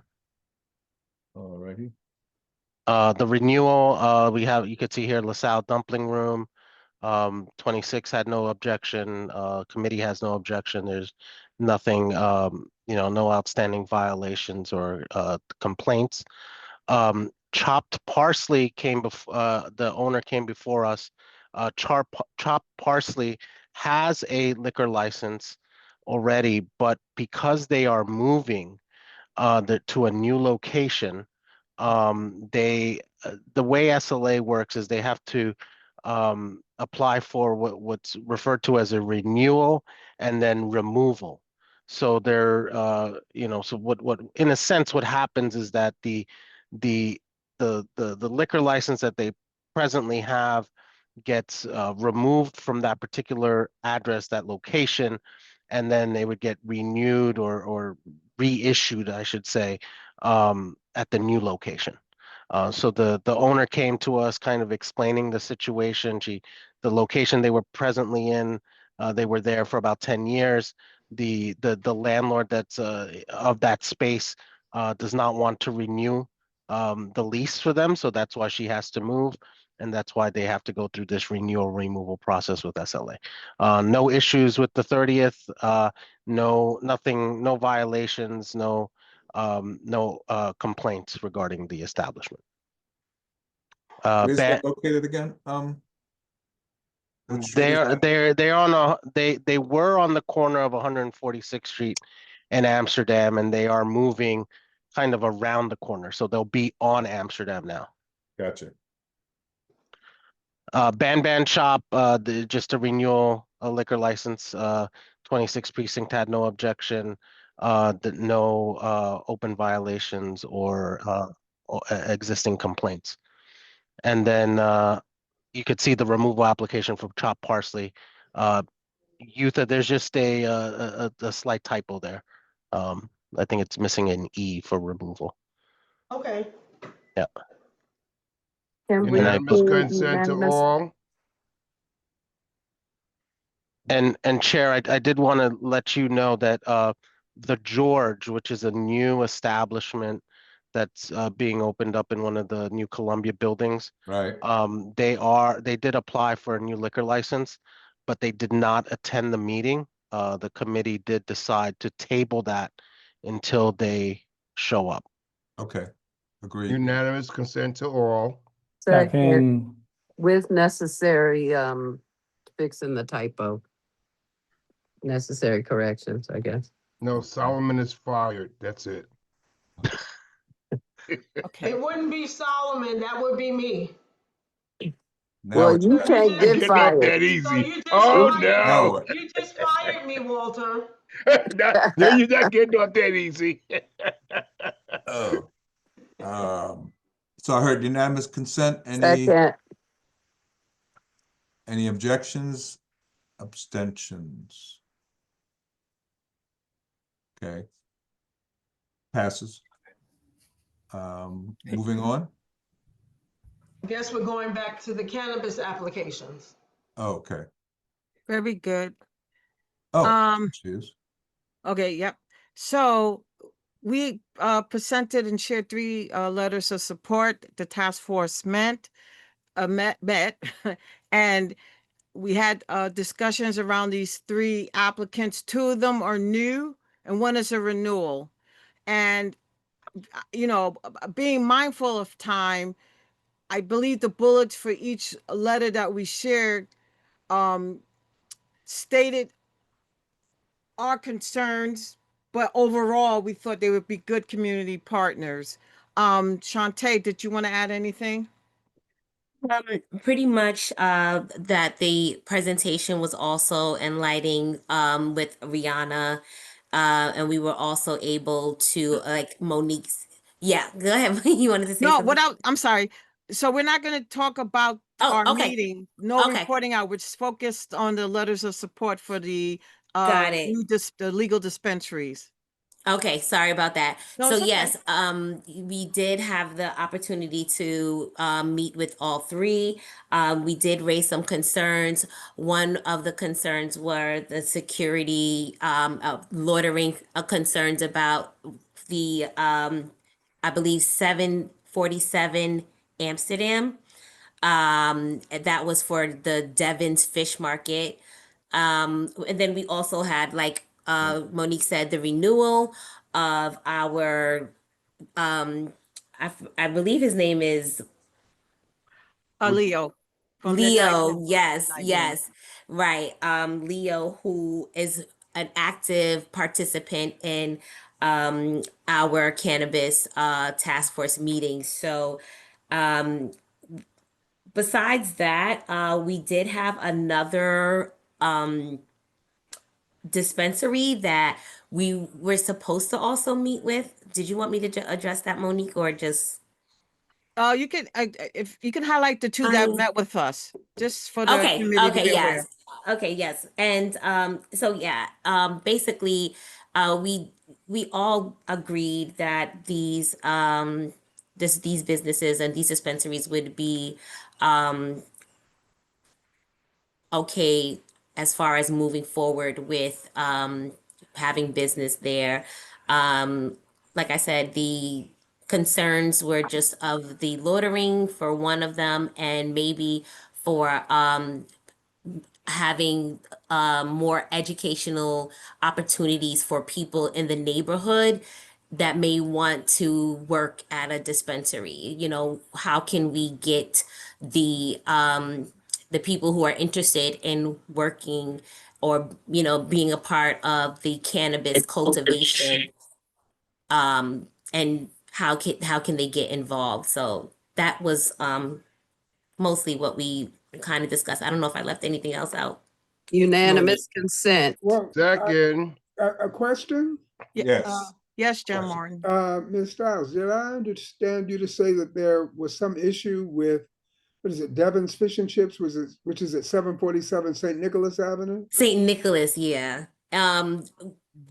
There was a concern raised about the seniors that live, I'm assuming, above or around the area. And you know, they really assured us that there would not be any loitering because they would have security. They have a security system way of having their products being delivered, and you know they have cameras. So that was just a concern from one of our members that was asking, and he gave us a full detail of the steps and the measures that he's taking to provide security. But yes, Devon's will be closing. They bought that spot, and it is, yeah, it is now going to be a dispensary. Whoa, that's a big change. But Woo. is it the same owners? No, well, it's the same owner actually as the fish and chip spot on 145th and is that Broadway? Amsterdam. Amsterdam, yes. No, Yes. Amsterdam, some St. Nicholas. St. Yeah, like Yeah, right yeah. there on the, you know, it goes down the steps Yes, St. by the Nicholas. chair, the train. Yes. Yeah. No, not famous though. It's not the owner of Famous. Right. It's that new one that's Fish Place. Yeah. Which is Yeah. which is on 145th. Yeah, he has a Yes. few businesses in the community, okay. in our community. He's been around for a minute, so he's not new to the community. Unanimous consent on the applications. Second. I second. I just could say you saying I saw- seniors are loitering in front of Devon. Somebody was concerned that I it don't. might Did happen. Tina been there have? for I'm sorry, years. Tina had Yeah. her hand up. No, I it's saw 9 it. o'clock. Tina, question? no, I took my hand down. I Oh. know Devon's very well. I didn't, and I was confused because I knew it as a fish place, but it's Right. now closing and now a Yeah. dispensary. Wow, what Yeah, a difference. so were we. We were surprised, but we confirmed Devon's will no longer be there, and this will be a new spot. And you know, they said they'll do the right thing. So I heard unanimous consent for all 3 letters of support regarding these dispensaries, correct? Yes. Second. Oh, there was Okay. a second. Okay. Okay, very good. Thank you, Anybody everyone. abstaining, objections? No abstentions, no no's. Okay, thank you. Vanessa is abstaining, I think. Right, Vanessa? Raise your hand. Okay. Vanessa abstains. She just Abstaining. put it in the chat. Okay. Just a question. Do we know when Devon's is going to close? We tried to find out that information, and I think they're still working through the details. Do you recall, Shantae? No, they didn't give a a date, but they have officially they own that. Muhammad, the new owner, does own that spot, or he has the lease now, from my understanding. Got it. Thank So we could find out though, and I will definitely get back to you. I could circle back around with that question. Yeah, we promise we encourage them strongly to stay engaged with our community board. So we'll find out when they're open and we'll share. Okay. All right. I think that's it then for that. Thank you, everyone. So we'll be going to the grand opening for the dispensary? Sure, well, I was gonna make some funny joke, but since we're recording, I'll just keep Say it it my anyway. What the heck? Say it anyway. What the heck? like I said, we'll ask for party and samples, but we know they can't do that. So I'll anyway, pass mine on. That's okay. okay, but very good. Thank you, everyone. All righty. Next on the agenda, I don't have my what's next? I don't have the newest agenda in front of me. Old business, new business, adjourn. Okay, in that order. Any old business to discuss? Sorry, weren't there some action items, one on a low traffic neighborhood and 2 on a busway? I saw it on the agenda. I also wanted to make sure there was nothing with housing, because I thought housing stuff was being sent separately. Felipe, they were removed because they didn't come from the committee co-chairs. Okay. Those has things to have be to be the- voted on in committee and then come to exec. Oh, yeah, no, we did vote on the committee. We passed it. Yeah, they both been passed unanimously, actually. Did we have to formally submit it? Yes. Either April or I? Oh, okay. So I wait a second. we So missed that. the first time we submitted, that doesn't count? Do you have them available to review now, Felipe? I mean, you sent them out, with did send them the out, resos but were I sent was out just- with a packet. Yeah, I can pull them up. What Is it happened? this? What happened in this case? It didn't come from the chairs, so we didn't know it came through committee. It looked like it came directly from you. I think that was the confusion on this. Okay, I understand. Gotcha. Okay. So, but it was voted on in committee, and this one passed unanimously in January. So this would be the next exec board to bring it up. I'm sorry, is this a document that is being discussed? Yeah, this is the document that's being discussed. So, do I have the floor to talk about this resolution? Yes, go ahead. Okay, great. So this is a proposal which was heard in UST, and basically what it says is that we have in our neighborhood a lot of traffic that doesn't start. The trips don't start in our neighborhood, nor do they end in our neighborhood. That is, they cut through. So the idea being that those trips just drive externalities towards us, right? They just contribute to congestion, they contribute to emissions, they contribute to injuries, car crashes, right? We had a member of our board who, you know, just talked about a motorcycle accident, motorcycle crash. Like these things are common, right? So the idea is that we want to reduce this number. And one way to do this is to discourage cut-through traffic. So the people that need to drive and use motor vehicles in our neighborhood can, but the people that are cutting through, we're going to discourage them from using the local streets. This can be done. In fact, this has already been done in our neighborhood on, like, for example, like 144th Street. If 144th Street, it goes from going westbound on one side of Amsterdam to going eastbound on the other side of Amsterdam, thus discouraging cut-through traffic on West 144th. So this resolution calls for implementation of a low-traffic neighborhood from 113th Street to 152nd Street on Convent and Morningside Avenue. This is a small avenue that has been used more and more for cut-through traffic ever since the M18 bus route was removed, and ever since, like, you know, Waze has been very commonly used, and other traffic skirting apps. So this stretch of road is like maybe 2 miles, and it has a bunch of elementary schools on it. It has a bunch of cultural places on, you know, cultural spaces on it, and it has a few houses of worship as well.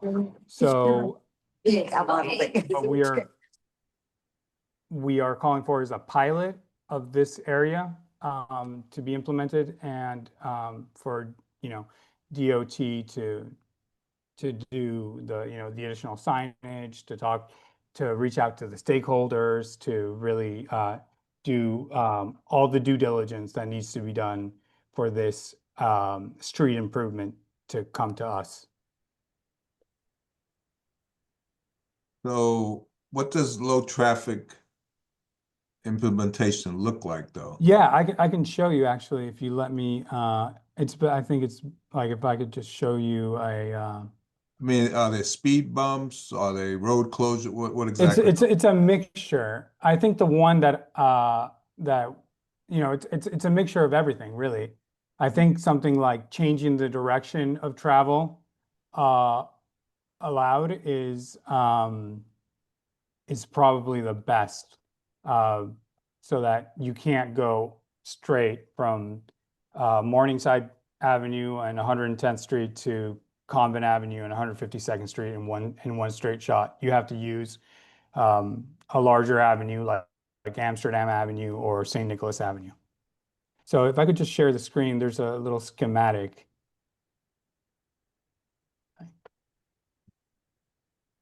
Picture says 1,000 words.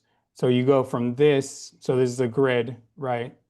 This could be any part of our neighborhood, and then you change the direction of some of the streets. You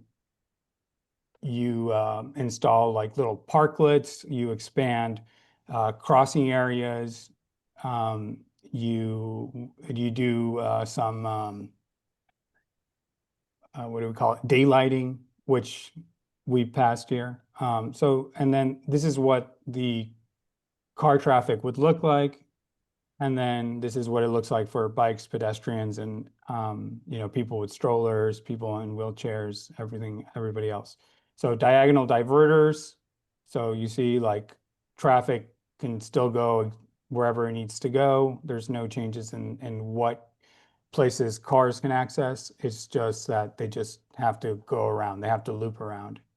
And then This is really good for like plazas. You know, you expand the area of a park. We have limited park space. We could gain park space. We could gain public spaces in front of a school. You know, these are usually families are in front of schools, taking children to school, picking them up from school. You decrease the chance of a collision between a child, you know, a small human being, and a large motor vehicle. So that's decreasing the probability that those two physical objects will encounter themselves. Is you lower that.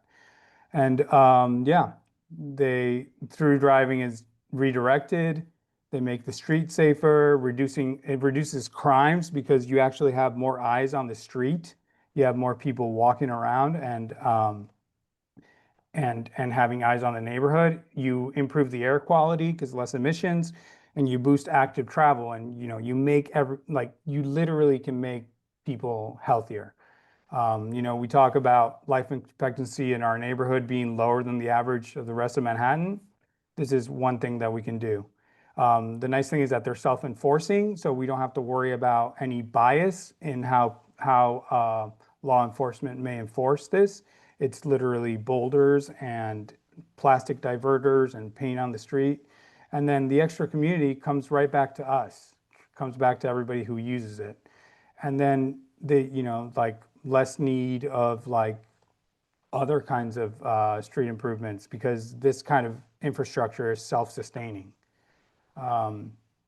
Pretty cheap to implement, and you know, this is not pedestrian plazas. This does not require the removing of parking. This does not prohibit vehicle access. This does not reduce emergency response time. It actually improves it because there's less cut through traffic on the roads. So we already do this in New York City, and it's something that we could do in our neighborhood. So it's done in Brooklyn here, these diverters. We have contraflow bike lanes, we have chicanes, we have redirecting flow. We literally have this on like a block away from where I live on 144th Street that as it meets Amsterdam, there's no through traffic because it's two one-way streets sort of coming to each other. So yeah, that's basically it. That's what it would look like. That's what it could look like, you know, like if we have DOT do a proposal, we could opine on it. We can give them feedback. But this is just requesting a pilot on a street that is passenger cars only. So it wouldn't be a commercial, it's not a commercial road. It's a road with a lot of schools on it. It's a road with cultural spaces, and it's a road with houses of worship. Unanimous consent. Questions before we do that, please? I got one. Team? If that's all right. Yes. Yeah, I would actually just add a friendly amendment at the very beginning. I love how kind of go in with the statistics and you go in with the solution. I would just kind of add a problem statement at the beginning. So I'm actually going to paste something because I was thinking about it just so that I kind of understand the problem. You then go into the numbers and then bringing up the initiative. I think that like it just strengthens the reso. Okay, great. I appreciate that. Yeah. That's really smart, Mateen. I was reading it. Yeah, it kind of comes out of nowhere. I hear you. So just a question I have as far as eliminating cut through blocks. So now cars will have to kind of, you know, take for instance, we're convents. So Yeah. So the proposal is for convent. So more convent/Morningside Avenue. This is a narrow street that at times gets a little bit wider, at times gets narrower. Right. It's a passenger car only street, so it's not meant for any commercial traffic. So yeah, what's your question? Oh no, my question is when you have cars zigzagging, you know, having to take alternate routes, wouldn't that increase the pollution because they're taking longer to go through? No, they would if they're no, this is for cut through traffic. They would go on Amsterdam, they would go on St. Nicholas, they would go on the Harlem River Drive, they would go on the Henry Hudson, they would go on Riverside, they would go on Broadway. There's other north-south routes that these cars are free to take. Okay. So it cuts down the traffic on those streets, Correct, yeah. but increases it on the other streets. Well, the thing is that we don't know if if that's going to happen or not. I mean, Okay. cut through traffic has many other options. People sometimes will stop driving. They'll, like, for example, like the snowstorm, right? Like there was a lot of snow dumped on the ground and people shifted their methods of transportation to the subway. You can see it. There's a lot of cars that still haven't been dug out. And when you talk to people, hey, what's going on? Like, how come this car's still underneath a bunch of snow? They tell you, oh yeah, I just take the subway to work now. So people do change their modes of transportation. So I can't say that traffic will increase on other streets.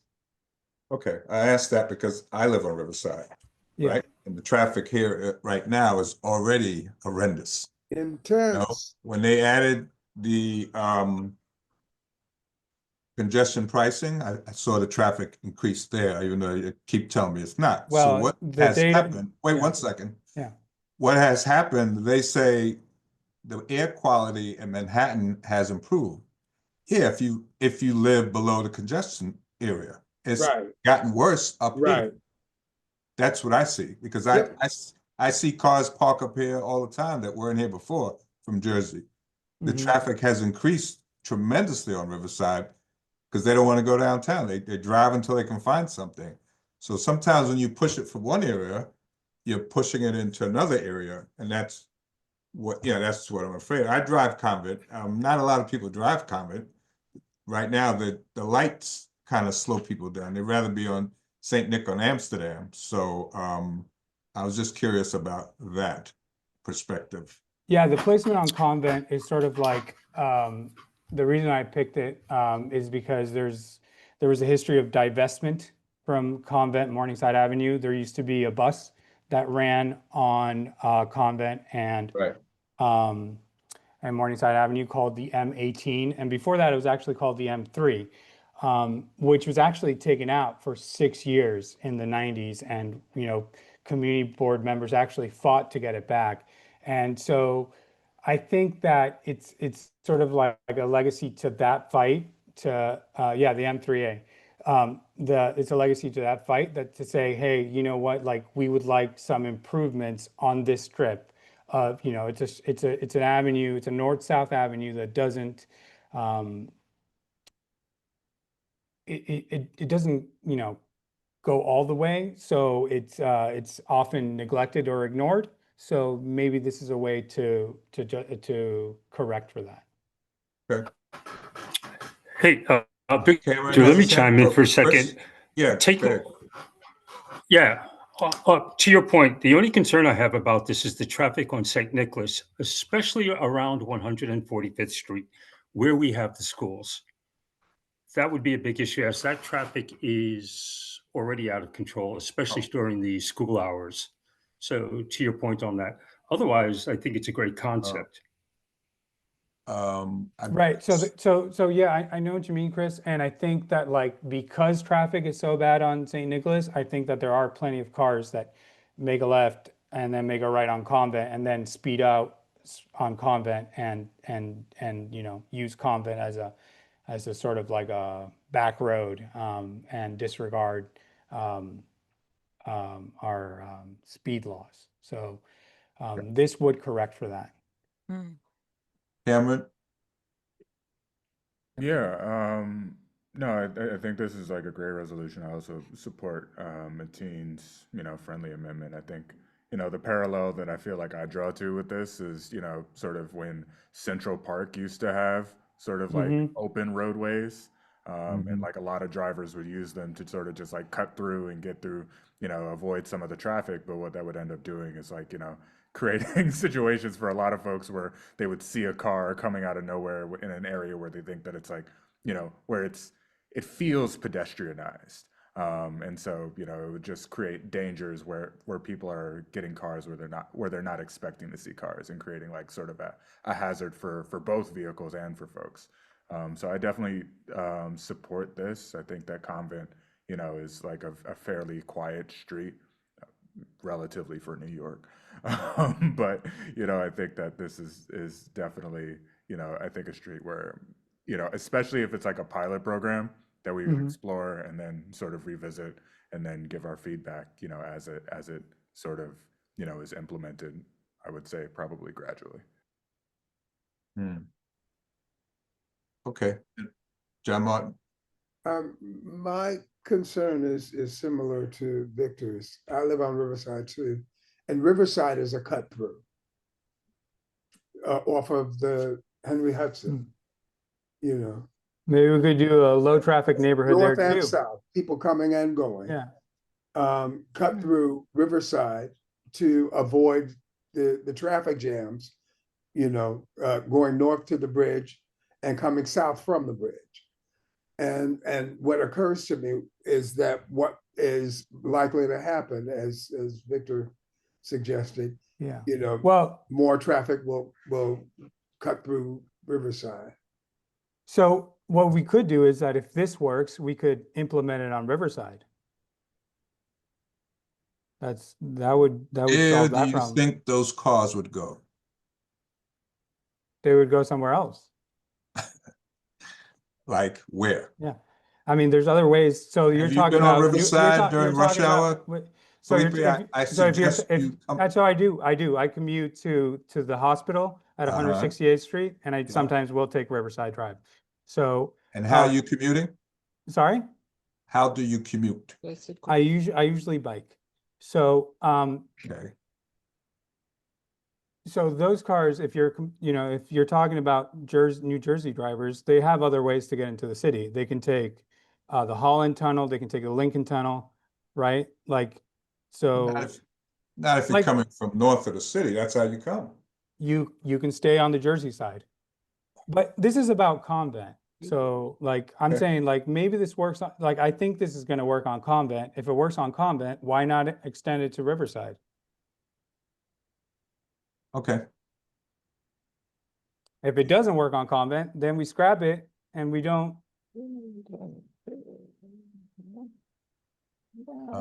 Any more questions? We'll take a vote.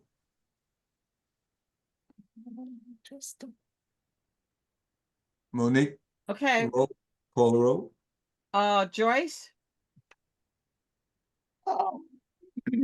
Abstain. Still figuring it out. Walter? Abstain as well. Cameron? Yes, with the friendly amendment. Felipe? Yes. Vanessa? Please let me know if she writes something in the chat. She wrote abstain. Vanessa's abstaining. Okay. Dijon? Abstain. Victor? No. John Martin, sorry. Abstain. Daria?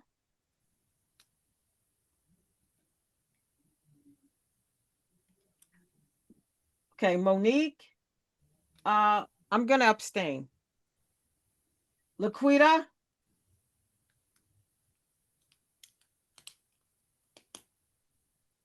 Okay. Chris? Yes. Christina? Yes. Tina? Yes. Deirdre? Yes, with friendly amendment. Solomon? Yes, with the friendly amendment. David? The yes with the friendly amendment. And Mateen? Yes, with the friendly amendment. Shantae? Abstain. Okay, let me go back. Daria? Is she still on? I don't think so. No. Okay. Laquita? She's the audio isn't coming through, I don't think. Can she write in her response? Yeah, could you type it in the chat, Laquita? It goes, I had, thank Oh, you. here I we go. had stepped, yeah, I didn't know I was muted. Ted wants Stepped to away, say, Gary Frank. Hold on one second, Ted. Go ahead, Peter. In all fairness, I had stepped away and did not hear all of it. So are we voting to present it to the general board? Is that what this is, to That would present be the it? next step. In all fairness, I have to abstain because I didn't hear all of it. I apologize. okay, well, Ted has heard it all. And I want to make my statement negative. Do you hear me? Yes, Ted. Yes, That's I hear you, Ted. no, right? That's just That is a negative, no. okay. Negative Okay. report. Okay, so let me do the count, please. Thank you.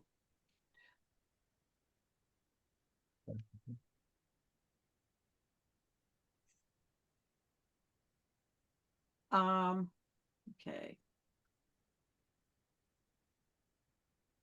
And one, okay. So I have Question. okay. Sorry. If it's just we're voting to whether or not to present it to the general board, I can change mine to yes.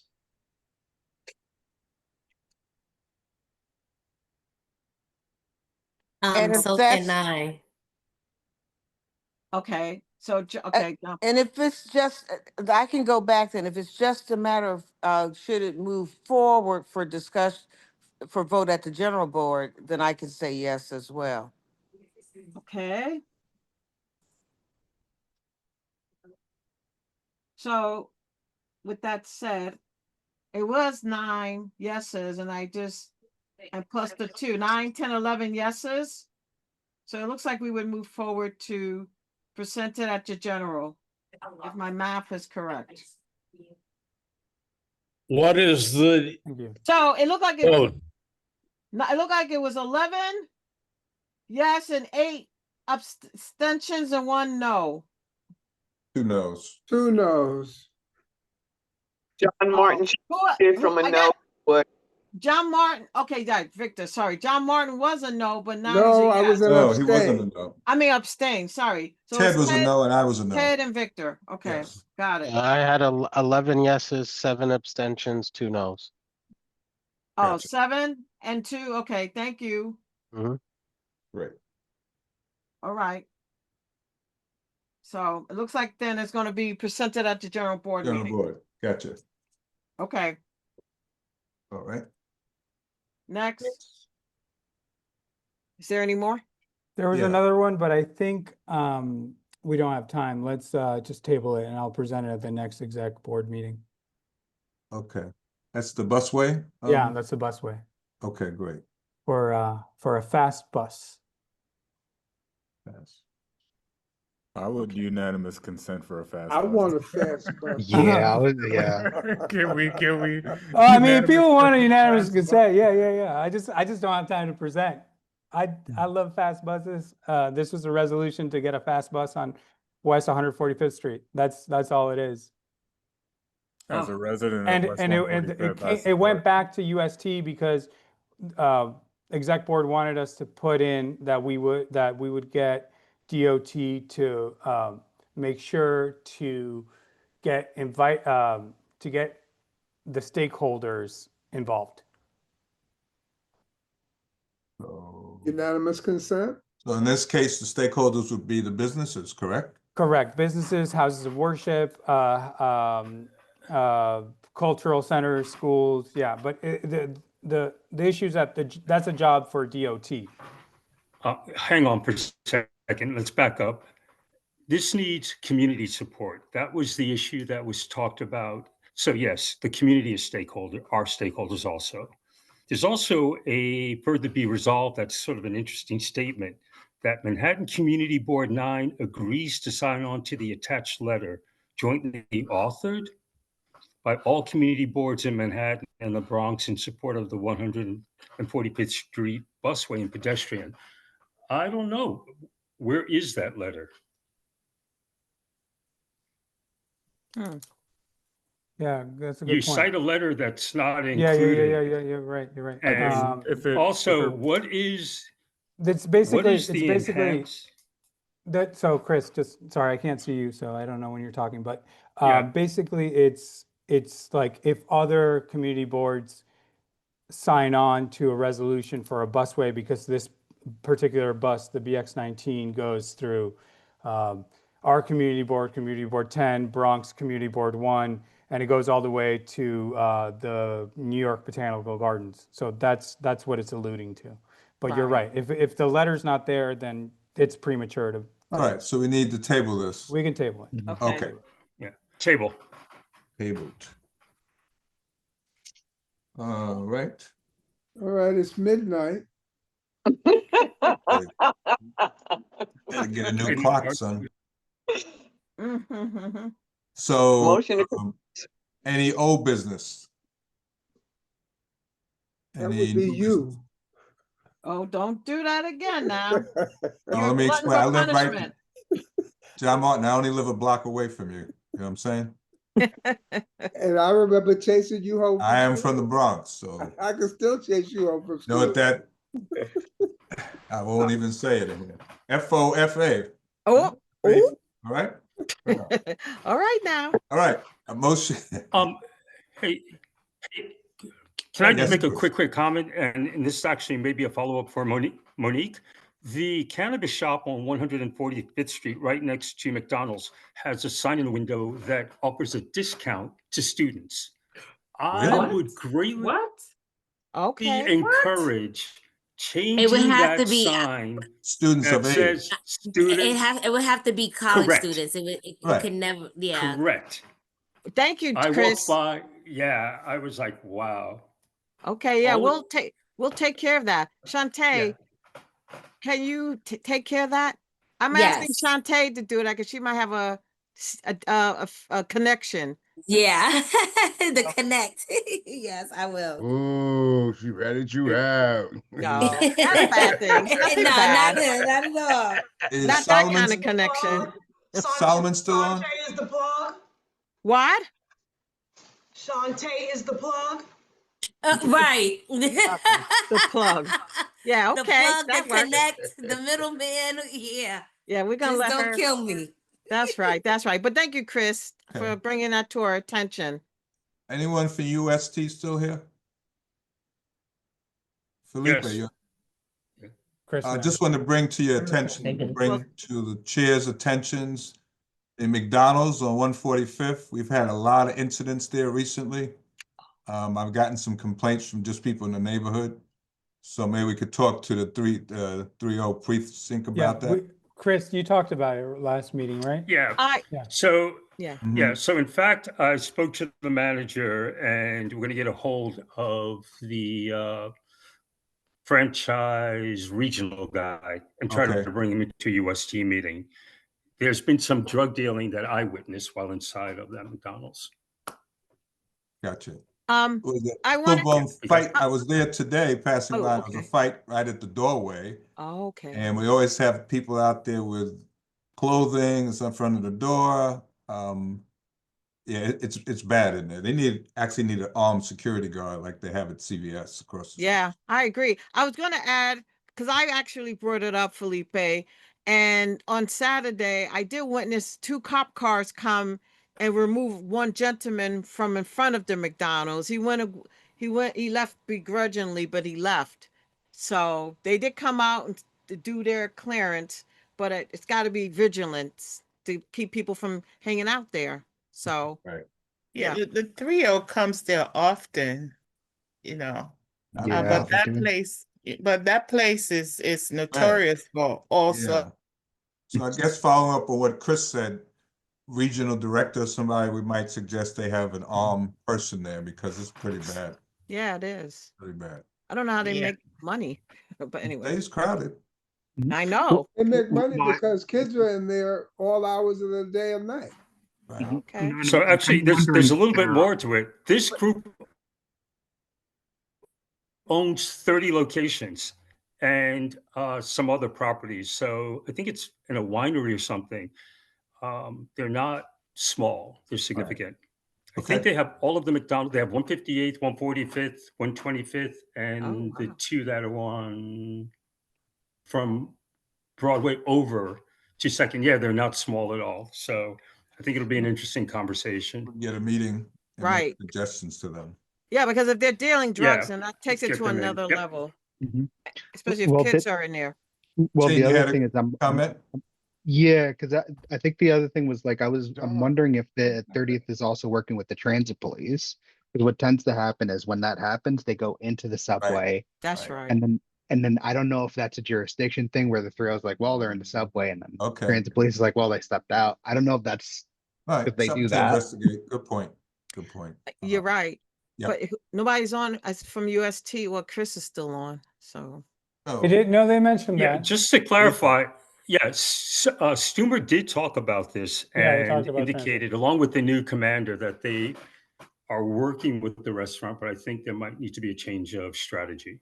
Perhaps we can assist with that. okay. Sounds like a plan. yeah. Make them, keep making them aware of it. Like I said, it's out of control some days. So, all right. Any other new business? Any old business besides Walter?